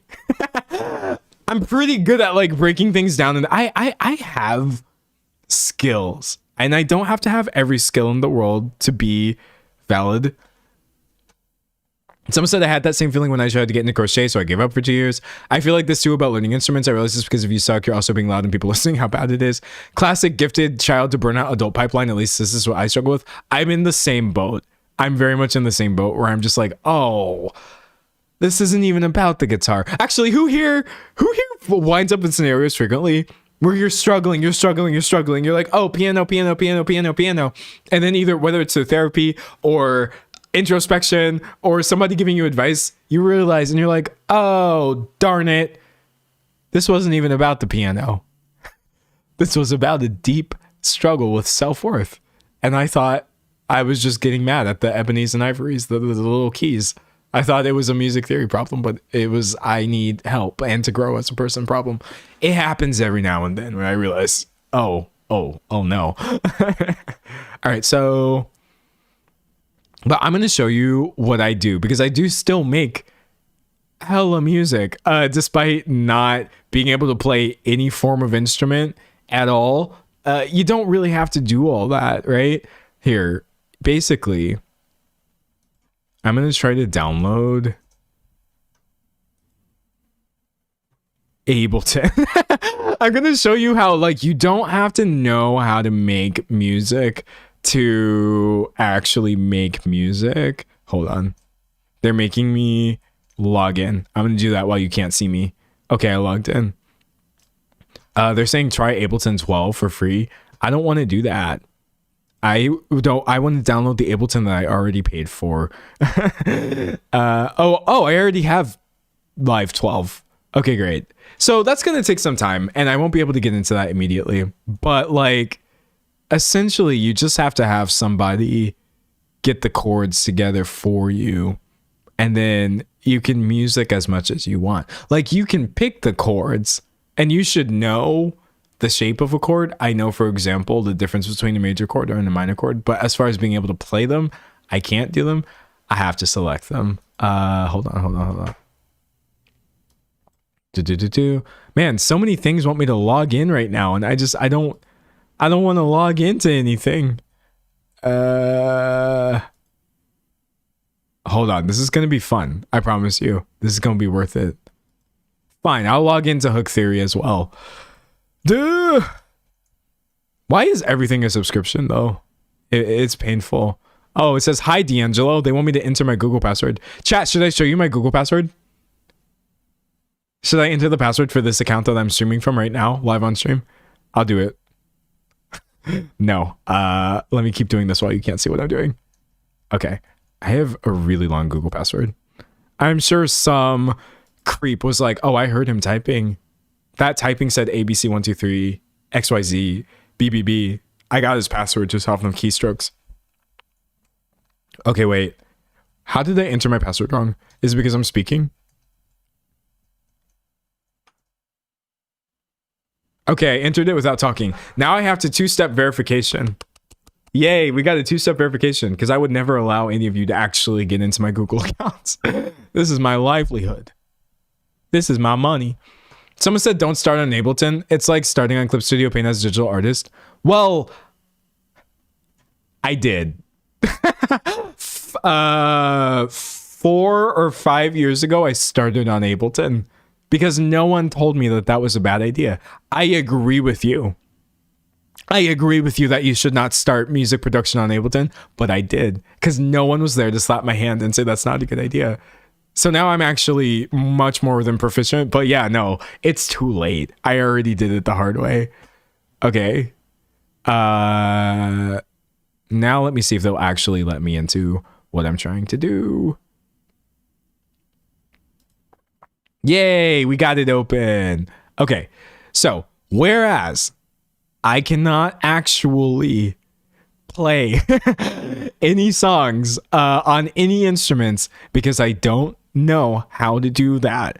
All I really have to do is just get an approximation of a chord. So if I know a song has a C in it and I know the notes in the C are I think C, E, and G, right? That's a C. I don't have to know how to play C, E, and G anywhere because I use the power of MIDI. The power of MIDI. I don't use other people's MIDI stuff because I would rather write it myself. Because you can translate any sort of chord into data that a computer can read, I can also read that data, as many producers can. It's not special. It's not a special skill. But yeah, because I can't do like Mary had a little lamb, I can do...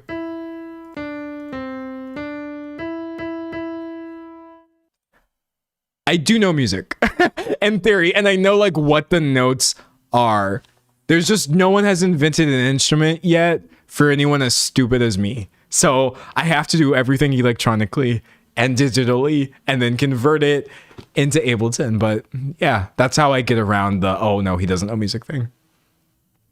I'm reading chat. Someone said MIDI is goated. It is. MIDI is beyond goated. Oh my gosh. I love being able to do things without having to know everything that other people know, because some other people are much more talented than I am. Oh my gosh. So you can use a piano keyboard as a MIDI keyboard to learn the piano notes. Yeah, well, Ableton has a piano roll that I overuse all the time, and that's how I know, like, oh, we're in this chord, oh, we're doing that, oh, we're doing that. Someone say you're basically Rick Rubin. Okay, let's not. Okay, ha ha ha. No chat, I'm not basically Rick Rubin. Okay, I'm not that good of a producer. Wait, well, no, wait, you're being for real, right? Because doesn't Rick Rubin also say he doesn't know music theory? I get it. You're not joking that I'm as good as Rick Rubin. You're just saying I kind of have the same approach to him as he does. Okay, no, you're right. You're right. You're right. You're right. I am like Rick Rubin. Because Rick Rubin also claims not to like take a technical or music theory approach to things. He claims not to know what he's doing, and he's still a really great producer. Now, I'm going to be really honest with you, chat. I don't believe Rick. I don't believe. I believe he believes himself. I don't think Rick Rubin is lying. I think when he says, yeah, I don't do like technical things or whatever, he thinks the thing he's doing is not technical, but then he'll turn around and execute in a way that clearly speaks to a massive technical skill. I just think he doesn't think about things in that way, but it's the same thing. It's the same thing. Someone said Rick Beato. How do you say his last name? Beato? I don't want to. I hate mispronouncing people's names. Pronunciation. Wait, why did I not get any? Oh, because I'm searching for that under news. Rick Beato. Beato. Okay, cool. Can I give an opinion on Rick Beato? Can I give an opinion on Rick Beato? Hold on. This is gonna be kind of funny. It's gonna be kind of funny. Wait, I accidentally signed back into YouTube because I had to get into Hook Theory. Let me sign back out of YouTube. I don't want to be signed in. Sign out. Okay, cool. I don't have any problems. I haven't watched many of his videos. I don't have many problems with Rick as a guy or whatever, but I think the audience that he cultivates is really, really, really funny, because he has all these videos where it's like, why do I keep doing this to myself? The Spotify top 10 2026 Grammys proof music is getting worse. You know, I can only pull two examples, but that was just from the last month. Like, I feel like Rick cultivates this audience of people who I'm like, do y'all even like music? I feel like the hatred for popular music that I see come from supposed music fans, I've never understood it. I'm not accusing Rick Beato of this. He's obviously titling his content in a way to appeal to specific people. I don't think he's an anti-music guy. But just this idea that like, oh, music is getting worse. And oh my God, they don't make top 10 hits like they used to. They make top 10 hits exactly like they used to. Pop music has always been what it is. I just feel like, I personally just feel like proof music is getting worse. It's a funny, someone in the chat says his titles are clickbaity, though he'll say the worst, but the video he barely speaks negatively. That's why I'm not talking about Rick. I've said multiple times, I agree with you. It's not him, but the titles are for a specific kind of person who does believe that music is getting worse, and the Grammys are bad. I mean, I don't like the Grammys anyway as an institution, but like, you get what I'm saying. Like, bro, it's not I don't know. I don't know. I have to be careful. Someone said, I don't like most popular music, but I admit I'm a weirdo who prefers songs 20 to 30 years older than me. There's definitely nothing wrong with preferring older music to newer music. Not even a little bit. Because music does change. I think that's something I can admit readily. Music changes all the time. And if your preferences are more aligned with what people used to do, that's not even a weird take, or that's not a problem. But I think, like, to say, oh, music has changed for the worse, I don't think music has changed for the worse. In fact, I don't think you'll ever convince me that music has changed for the worse.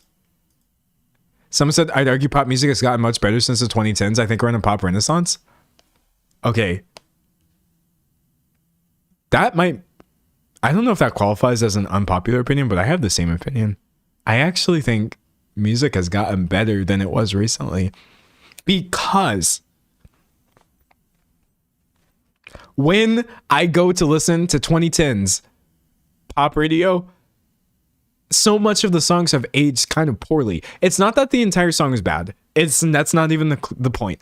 It's that, like, you will be rocking along with the song. You're rocking along with the song and you're like, oh yeah, this song is great. When I met you in the summer. Yeah, this is dope. This is dope. And then you get to the chorus or whatever, and it's just like da na na na na na na na na na na na na da na na na na na na na na na na na na da na na na na na na na na na na na na da na na na na na na na na na na na na da na na na na na.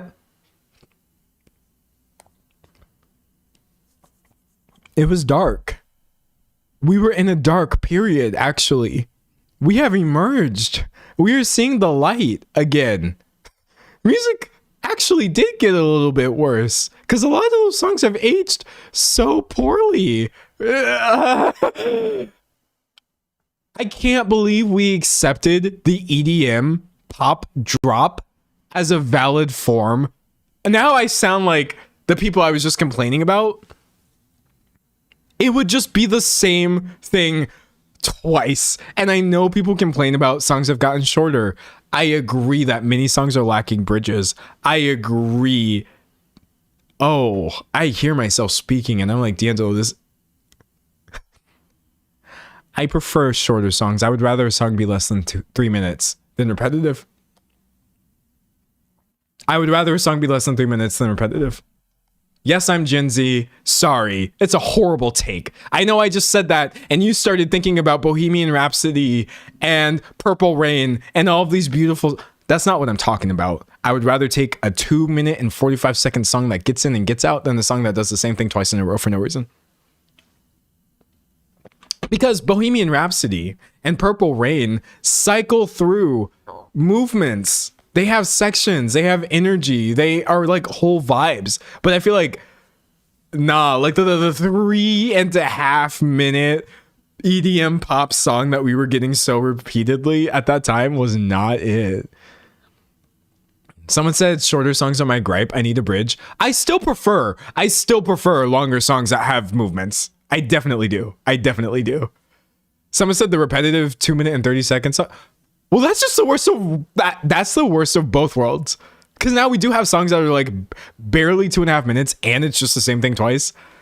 Now you're playing in my face. Someone said Bohemian Rhapsody isn't repetitive. No, it's not. Bohemian Rhapsody is an example of a song that its runtime makes sense. Because it could not be Bohemian Rhapsody if it didn't do all of its Bohemian Rhapsody parts. So I'm not like, oh, I prefer shorter music. I prefer that, like Bohemian Rhapsody, which uses its runtime well, all music used its runtime well. And it is possible for a 2.5 minute song to use its runtime well. That's just me. I'm reading chat. Clarity is still my favorite of that genre. Oh my god, I dive into frozen waves where the past comes back to life. If I fear for the selfish pain, it was worth it every time. I can't even pretend like I don't like that song. I just quoted the whole first verse. Dude, oh my god, Clarity. The grip that song has on me. It still has it. I know I was just complaining about EDM, but you have to realize there's definitely the standouts. If our love is tragedy, why are you my remedy? It's so... Yes, that's that song right there. Someone said Ray's Where's My Husband is a good song. Hey, where the hell's my husband? That is a great song. Actually, in general, is Ray not one of the most talented people out right now? Or am I tripping? Am I just majorly tripping right now?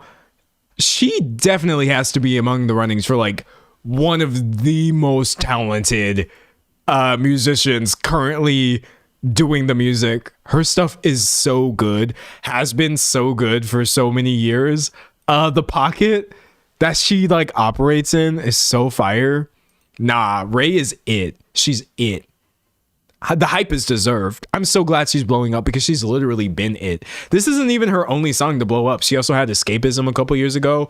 That song was fire. I was like, if there's one thing Ray is going to do, it's release a song that really makes you feel like, oh, maybe music is getting worse. Because Ray's songs feel like so classic and like deep and like real. I start feeling like a snob. I put on Ray and I'm like, nah, this is real music, actually. I'm sorry. The rest of y'all are not doing it. It's so funny. Someone said Genesis by Ray, 7 minutes. Oh, she uses her runtime. Ray, Remy Wolf, Lola Young, Olivia Dean. I've been getting into Olivia Dean. Okay, hold on. I got a little scared at first of Olivia Dean because I didn't know where she came from. I'm American. Poor excuse. I just suddenly started seeing a bunch of Olivia Dean, and I was like, what's an Olivia Dean? I don't know what's going on here. I'm out of the loop. I didn't realize she was already like doing it, gaining recognition elsewhere. Okay. So when I finally started trying to get into the Olivia Dean hype and I was listening to these songs and I was like, this is fire. She got like a little something. She got like something for real. Olivia Dean, her music is dope. It's really, really popular right now, but like it's so airy. I don't know. But then she also uses a lot of like acoustic instrumentation. I'm a fan. I'm reading chat. Someone said first, You First by Haley Williams and Remy Wolf Eats. Remy Wolf is so dope as well. Do you like Rachel Chinariri? Yes. Rachel's music is amazing. It's great. Jill Scott? Oh, I mean, I can't, like, don't take it that far back, or I'm just going to start agreeing with everything that you're saying. Someone said favorite Olivia Dean song. I'm too new to Olivia Dean to have a favorite song. I literally just got into her. I don't remember the names of her songs yet, but I liked everything that I heard. Arlo Parks is dope. Yes. Magdalena Bay. Oh, what is that one album called? Mercurial World by Magdalena Bay. Such a good album. Is that what that's called? I just pulled that out of the actual ether. Oh, just kidding. I'm right about everything. Yes, Mercurial World by Magdalena Bay is like, ooh, sign me up. I wish I could eat that album. Thoughts on 100 Gex or hyperpop in general? Hyperpop's one of my favorite genres, and I think 100 Gex is amazing, including the songs of theirs that people don't like Doritos and Fritos. I think that the guitar riff in Doritos and Fritos is valid. I'm reading chat. Okay, now we're talking about music. Addison Rae, Diet Pepsi is a dope song, and so is what's that one song called? High Fashion. I don't need your love. I'd rather get high fashion or whatever. I like that song. Yeah, she's got some bangers for sure. I'm reading. Listen to Imaginal Disc. I did. That's also a great album from Magdalena Bay. Yeah, Magdalena Bay cannot fall off. They can't. Someone said I accepted hyperpop a long time ago. Good. I'm glad. Listen, I know, like, it can be abrasive, right? It can be like, oh, why is it mixed this way? And why is everyone drowning in autotune? And why are they singing like that. But I love me some hyper pop. Okay, I really, really, really do. Ray, I just talked about Ray. You must have just gotten here. Ray is awesome. I'm reading chat. Do you know Durand Bernard? I saw. There's a Durand Bernard Tiny Desk, right? Yes. Y'all, this is one of the greatest performances of all time. Okay? When I tell you, when I was shook. I wasn't ready. It was so good. Oh, it was so good. Yeah, no, I like Durand Bernard for sure. Someone said you can't talk about hyperpop without talking about Sophie. I don't believe you can talk about any genre without talking about Sophie. I agree. You can't talk about pop, hyperpop. Nah. She was really the one. I'm reading chat. Someone says that Proud Family cosplay? Yes. Everybody in this live performance, I believe to some level of effort, was cosplaying characters from the Proud Family. And if that is not enough reason to watch this Durand Bernard Tiny Desk concert, I don't know what is. It's so good. It's so good. It really, really, really is. Oh my gosh. Okay, people are asking me about Poppy and the Pretty Reckless. I don't actually know much about the Pretty Reckless, but Poppy has some dope songs for sure. Do you like any J-pop? One of my favorite artists of all time, Utada. They are a J-pop artist through and through, so the answer has to be yes. Also, I've been really into Kenshi Yonezu recently, because like every single song that he does is somehow fire. None of the songs even sound the same. If you had like different dudes rapping or singing, over Kenshi Yonezu tracks, I don't think we would even know that they were all coming from the same people. But then he has like this essence that he brings, and I'm a big fan for sure. Someone said Tierra Whack's Tiny Desk was so good. Oh my gosh. Yeah, Tierra Whack is lit. She is not whack. Tierra Whack is the opposite of whack. Someone said Kenshi Yonezu is my goat. Yeah. If Kenshi Yonezu was like your favorite artist of all time, that would make sense to me. Do you like Mitski? Bruh. Why'd she drop one of the best videos of the year in January? She did. She thought we weren't going to notice. Listen, Where's My Phone by Mitski? That was one of the... I know I'm a YouTuber. I'm prone to exaggeration. I'm hyperbolic by nature. I promise you this was one of the greatest music videos I've ever seen. I was like, what was on your your mood board for this music video? Where did you even pull this vibe from? It's so specific. It's so good. Yeah, no, Mitski, I think in general is a great artist. I think what's really funny to me about Mitski is her music a lot of times is really inaccessible in terms of pop, but she just keeps being popular because her music is so good. People can't stop hyping up Mitski songs because even though she's doing really artsy art rock and a lot of these things that most people would barely be getting any plays on, I don't know. She just has such an ear for like everything. That I feel like that's why she's so popular. But yeah, I'm a big fan of Mitski's work for sure. It's wild. This is wild how good. I think one of my favorite Mitski songs is Working for the Knife, because I relate to that song really bad. I'm like, oh nah. I also like the song The Only Heartbreaker. I like a lot of her older music as well. Well, the songs I'm describing are probably considered older as well. But dude, the lyrics to Working for the Knife, they make me cry. Call me Mitski, because I cry at the start of every movie. I guess because I wish I was making things too, but I'm working for the knife. I used to think I would tell stories, but nobody cared for the stories I had about no good guys. And then there's this one line right here. No, there's two lines. I used to think I'd be done by 20. Now at 29, the road ahead appears the same, though maybe at 30 I'll see a way to change. And then just this pair right here really gets me. I always thought I messed up. I lost it. I always thought the choice was mine. and I was right, but I just chose wrong. That's how I feel about my life sometimes. I think I spent so much of my youth. I don't know exactly what she meant by that, by the way. She could have meant whatever, but my interpretation of that was like, I spent so much of my youth just like dying for agency. Please, please, please give me any semblance of control over my life. I want it. I need it. I can't keep going unless I finally feel like I'm in control of some of these things. And then I get that.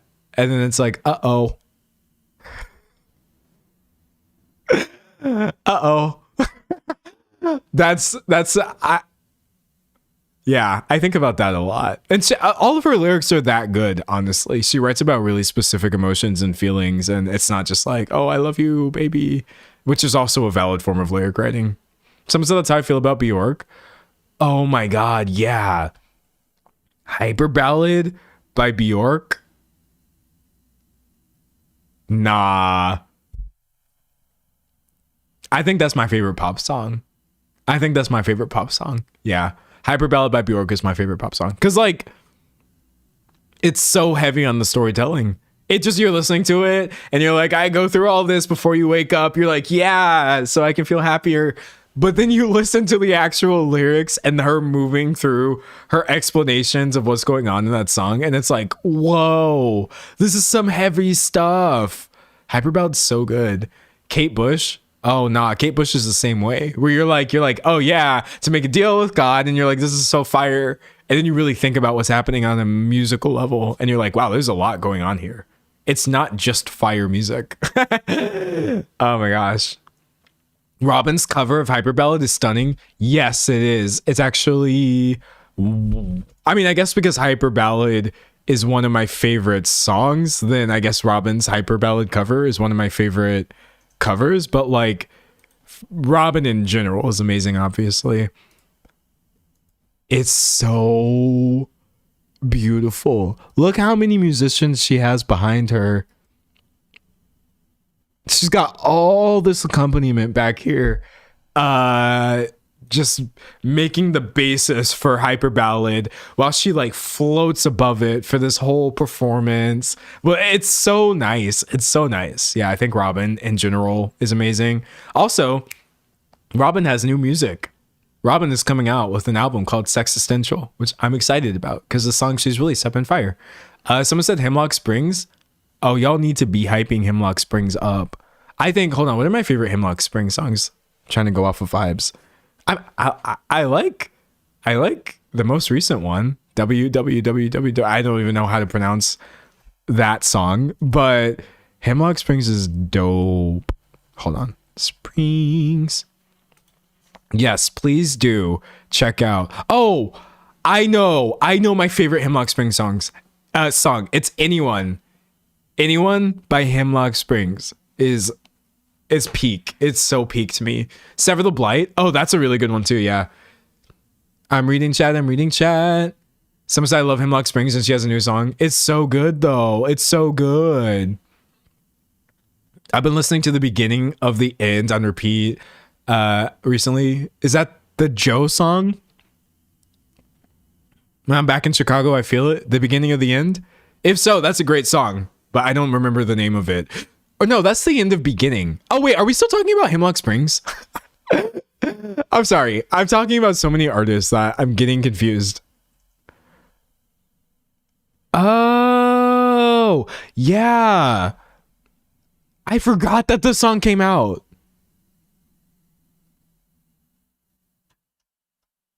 This song is fire.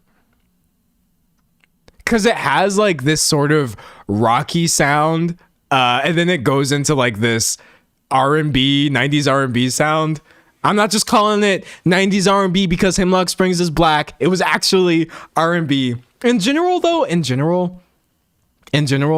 reason I like finding artists like Hemlock Springs and stuff is because we being black people, got so boxed in to the R&B and rap categories, and we were just like not taken seriously in any sort of alternative or pop genre or anything like that for so long that I don't even think people or the average person realizes how wild it is to have like an alt black singer making art pop that is recognized as what it is. And you don't have people like bending over backwards to be like, no, this is urban music. First of all, the things that get called urban music, I love R&B. I love rap music as much as I can. It's not easy to love rap music, but I do. That's not coming from a distaste for what is commonly labeled black music. It's more so just like, it's revolutionary to have weird black people making weird music. Oh my God. If you told me when I was a kid, D'Angelo, you're going to feel free enough one day to shave off all your hair, pierce your nose, and get weird tattoos and wear black all the time, and you're not going to have to worry about what people think about you because it won't matter, I would have been like, no, that can't be true. That can't be right. We've come so far as black weirdos. Someone said you love Party of Two. I do. Yeah, I love Party of Two back when they were a Party of Three, but their recent output has been really cool. Kalala? Oh yeah. Ooh, I ain't never heard a bad Kalala song. Never in my life. I'm reading chat. Someone said, I shan't apologize for my blackness. We are thriving in so many so many platforms, so many different forms. Yeah, exactly. There is no apologetic to be had. We are being everything. We're being weird or, I don't know, successful or artsy or ghetto or whatever. I feel a lot less boxed in than I used to when I was a kid. And that's great. Yay. Somebody mentioned Keshi. Keshi makes great music. Yeah. Which Keshi songs do I like? I like Somebody. That's a good song. I also like there's this old Keshi song where I think he samples Clarity. He's like barely singing on that one, but it's really nice. It's really nice. Reading chat. D'Angelo, do you listen to Jane Remover? I do, yeah. Jane Remover is awesome. Raven Lene is literally honey. Oh man. Again, I have never in my life heard a bad Raven Lene song. Some people just can't do it. They just can't do it. Clearly.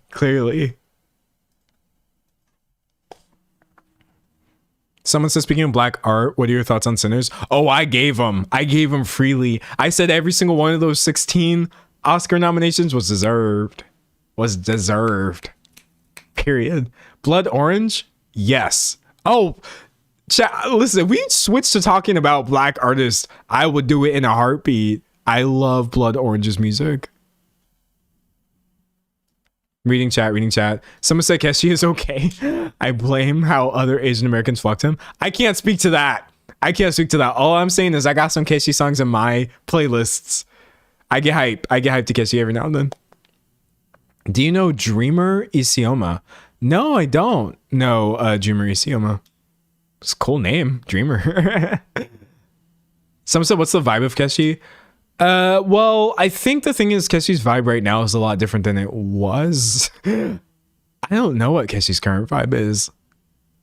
But before, I would say it was kind of like lo-fi-ish emotional ballads with ear candy elements. I don't know. It's kind of hard to describe. What's my favorite album? I don't have one of those, chat. I don't have a favorite album. I can't. I'm just such a big fan of music. I mean, you can be a big fan of music and have a favorite album, but I can't do it. Someone said, who said Sinners was bad? Y'all are entitled to that opinion. That's fine. It's okay. It doesn't matter. Because you wrong. Oh my gosh. Lucy Bedrock? Never heard of that. All right. No Name is peak. No Name is really peak. Hold on. Y'all want a mini history video with D'Angelo? Whereas No Name is like not a perfect. Nobody is perfect. I don't hold anybody to imperfect or standards of perfection. The hatred against No Name, because in 2019 she expressed discomfort with performing for predominantly white crowds And now whenever you mention No Name, you have people in the comments trying to be like, oh, No Name, that artist who said she doesn't want to rap for white people. And I'm just like, I don't like it. I don't like it. I don't like the way that people talk about No Name online, because like it's pretty silly. Like she said, me consistently creating content that is primarily consumed by a white audience who would rather dunk on me than challenge their liberalism because somehow liking Lizzo's music absolves them of racist tendencies.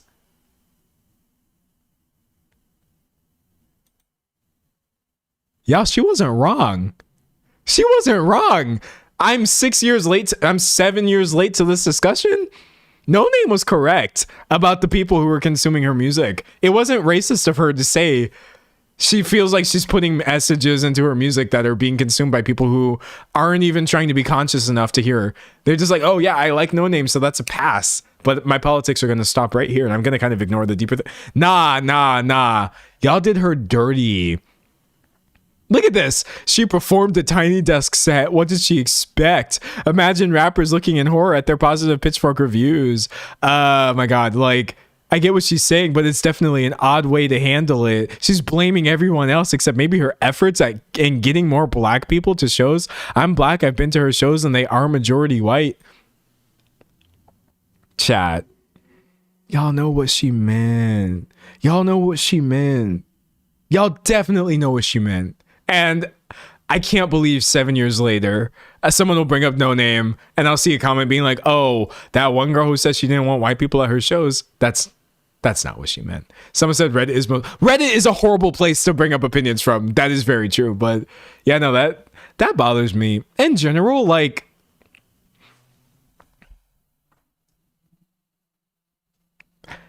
y'all know Naomi Osaka, the tennis player? Y'all know her? I don't know much about tennis. I don't know much about Miss Osaka, right? All I know is that recently, I saw a little bit of discourse about like,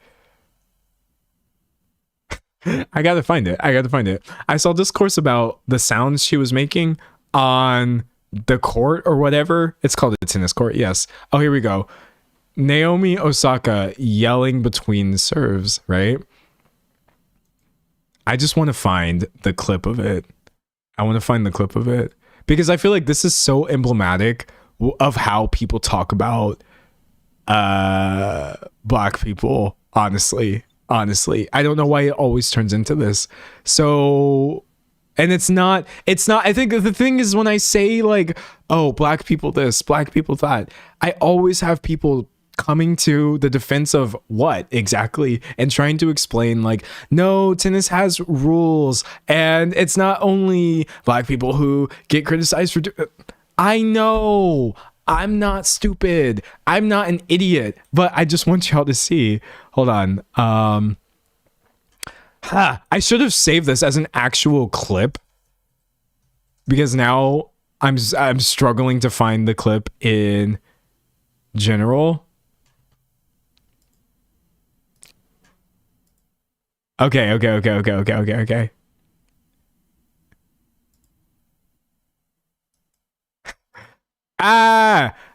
can't find it. Basically, Naomi was like making sounds on the court and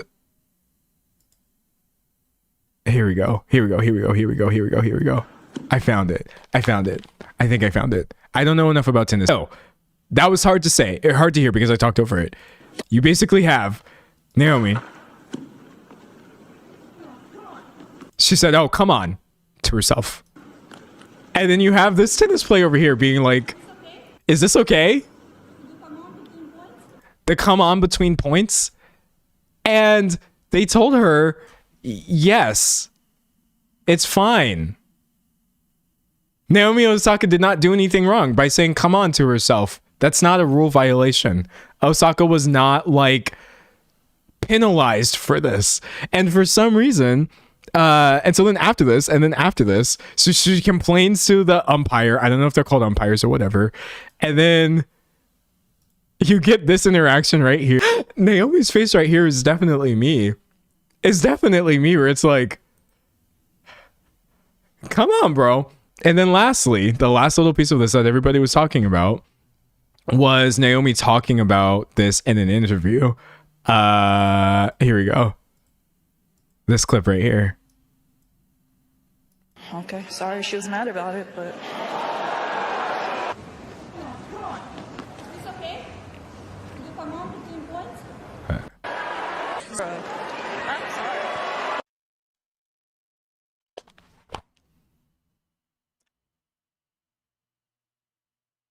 It makes me angry. It does. Not many things on the internet make me angry. Because I realize how impossible it is to be like, hey, you're just saying this black woman's being too loud. Oh, she's being loud. Penalize her. Shut her up. Naomi Osaka can't say that. And tennis does have rules. You're not allowed to be disruptive to your opponents. Naomi Osaka is not the only person who has ever had any sort of controversy involving being loud on the court. You can't say these things. Yeah, because if you do, you're going to have facts and logic just slapping you in the face, explaining why actually you're wrong for being upset about this and why this is not a problem. But like, dude. Ask me? Like, just, bro. My heart breaks for this kind of stuff. People in the comments be like, oh, well, she's such a diva regardless, and this, that, the other. And I'm like, I'm sorry. I saw that for what that was. Y'all did that. That was so ugly. I hated every single aspect of that. And that is why when you bring up No Name and I say, oh, hey, remember everyone was mad about No Name for not saying that one thing she was trying to say perfectly 6 years ago, and I will defend her. That's why I do that. No one like defends you. You can't ever call things what they are. All you can do is just be on the verge. It almost looked like she was on the verge of tears. All you can do is just be like, what is going on here? Someone said microaggression. All the microaggressions. And it's like, y'all love doing this with black women, specifically black people. The Williams sisters, like Serena Williams, I know gets a lot of this. I'm sure they both do. The amount of hate,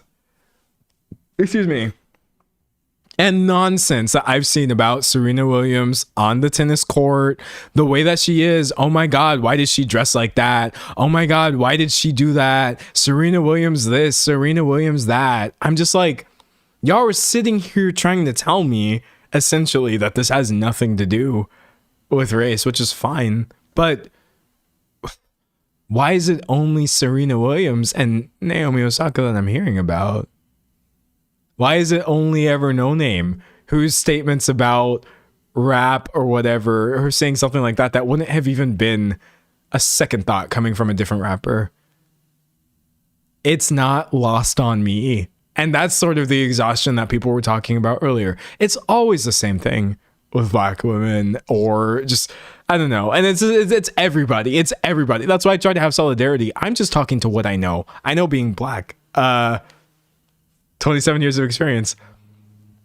This happens when you're a woman. This happens when you're any sort of marginalized. There are power structures, and when you're outside of them, people don't give you the benefit of the doubt, and it sucks. And when you try to explain that, you sound crazy. I know some tennis fan could easily watch this and be like, oh my gosh, here are 5 other people who were told not to yell on court. Why are you saying that this is a race thing? Not everything is a race thing. I'm sorry. Y'all were being racist in your treatment of Naomi Osaka. It doesn't matter how much of a diva you think she is. It doesn't matter. I definitely do know it when I see it. Because that's the other thing too. Let's say you're a woman. Women exist, I think.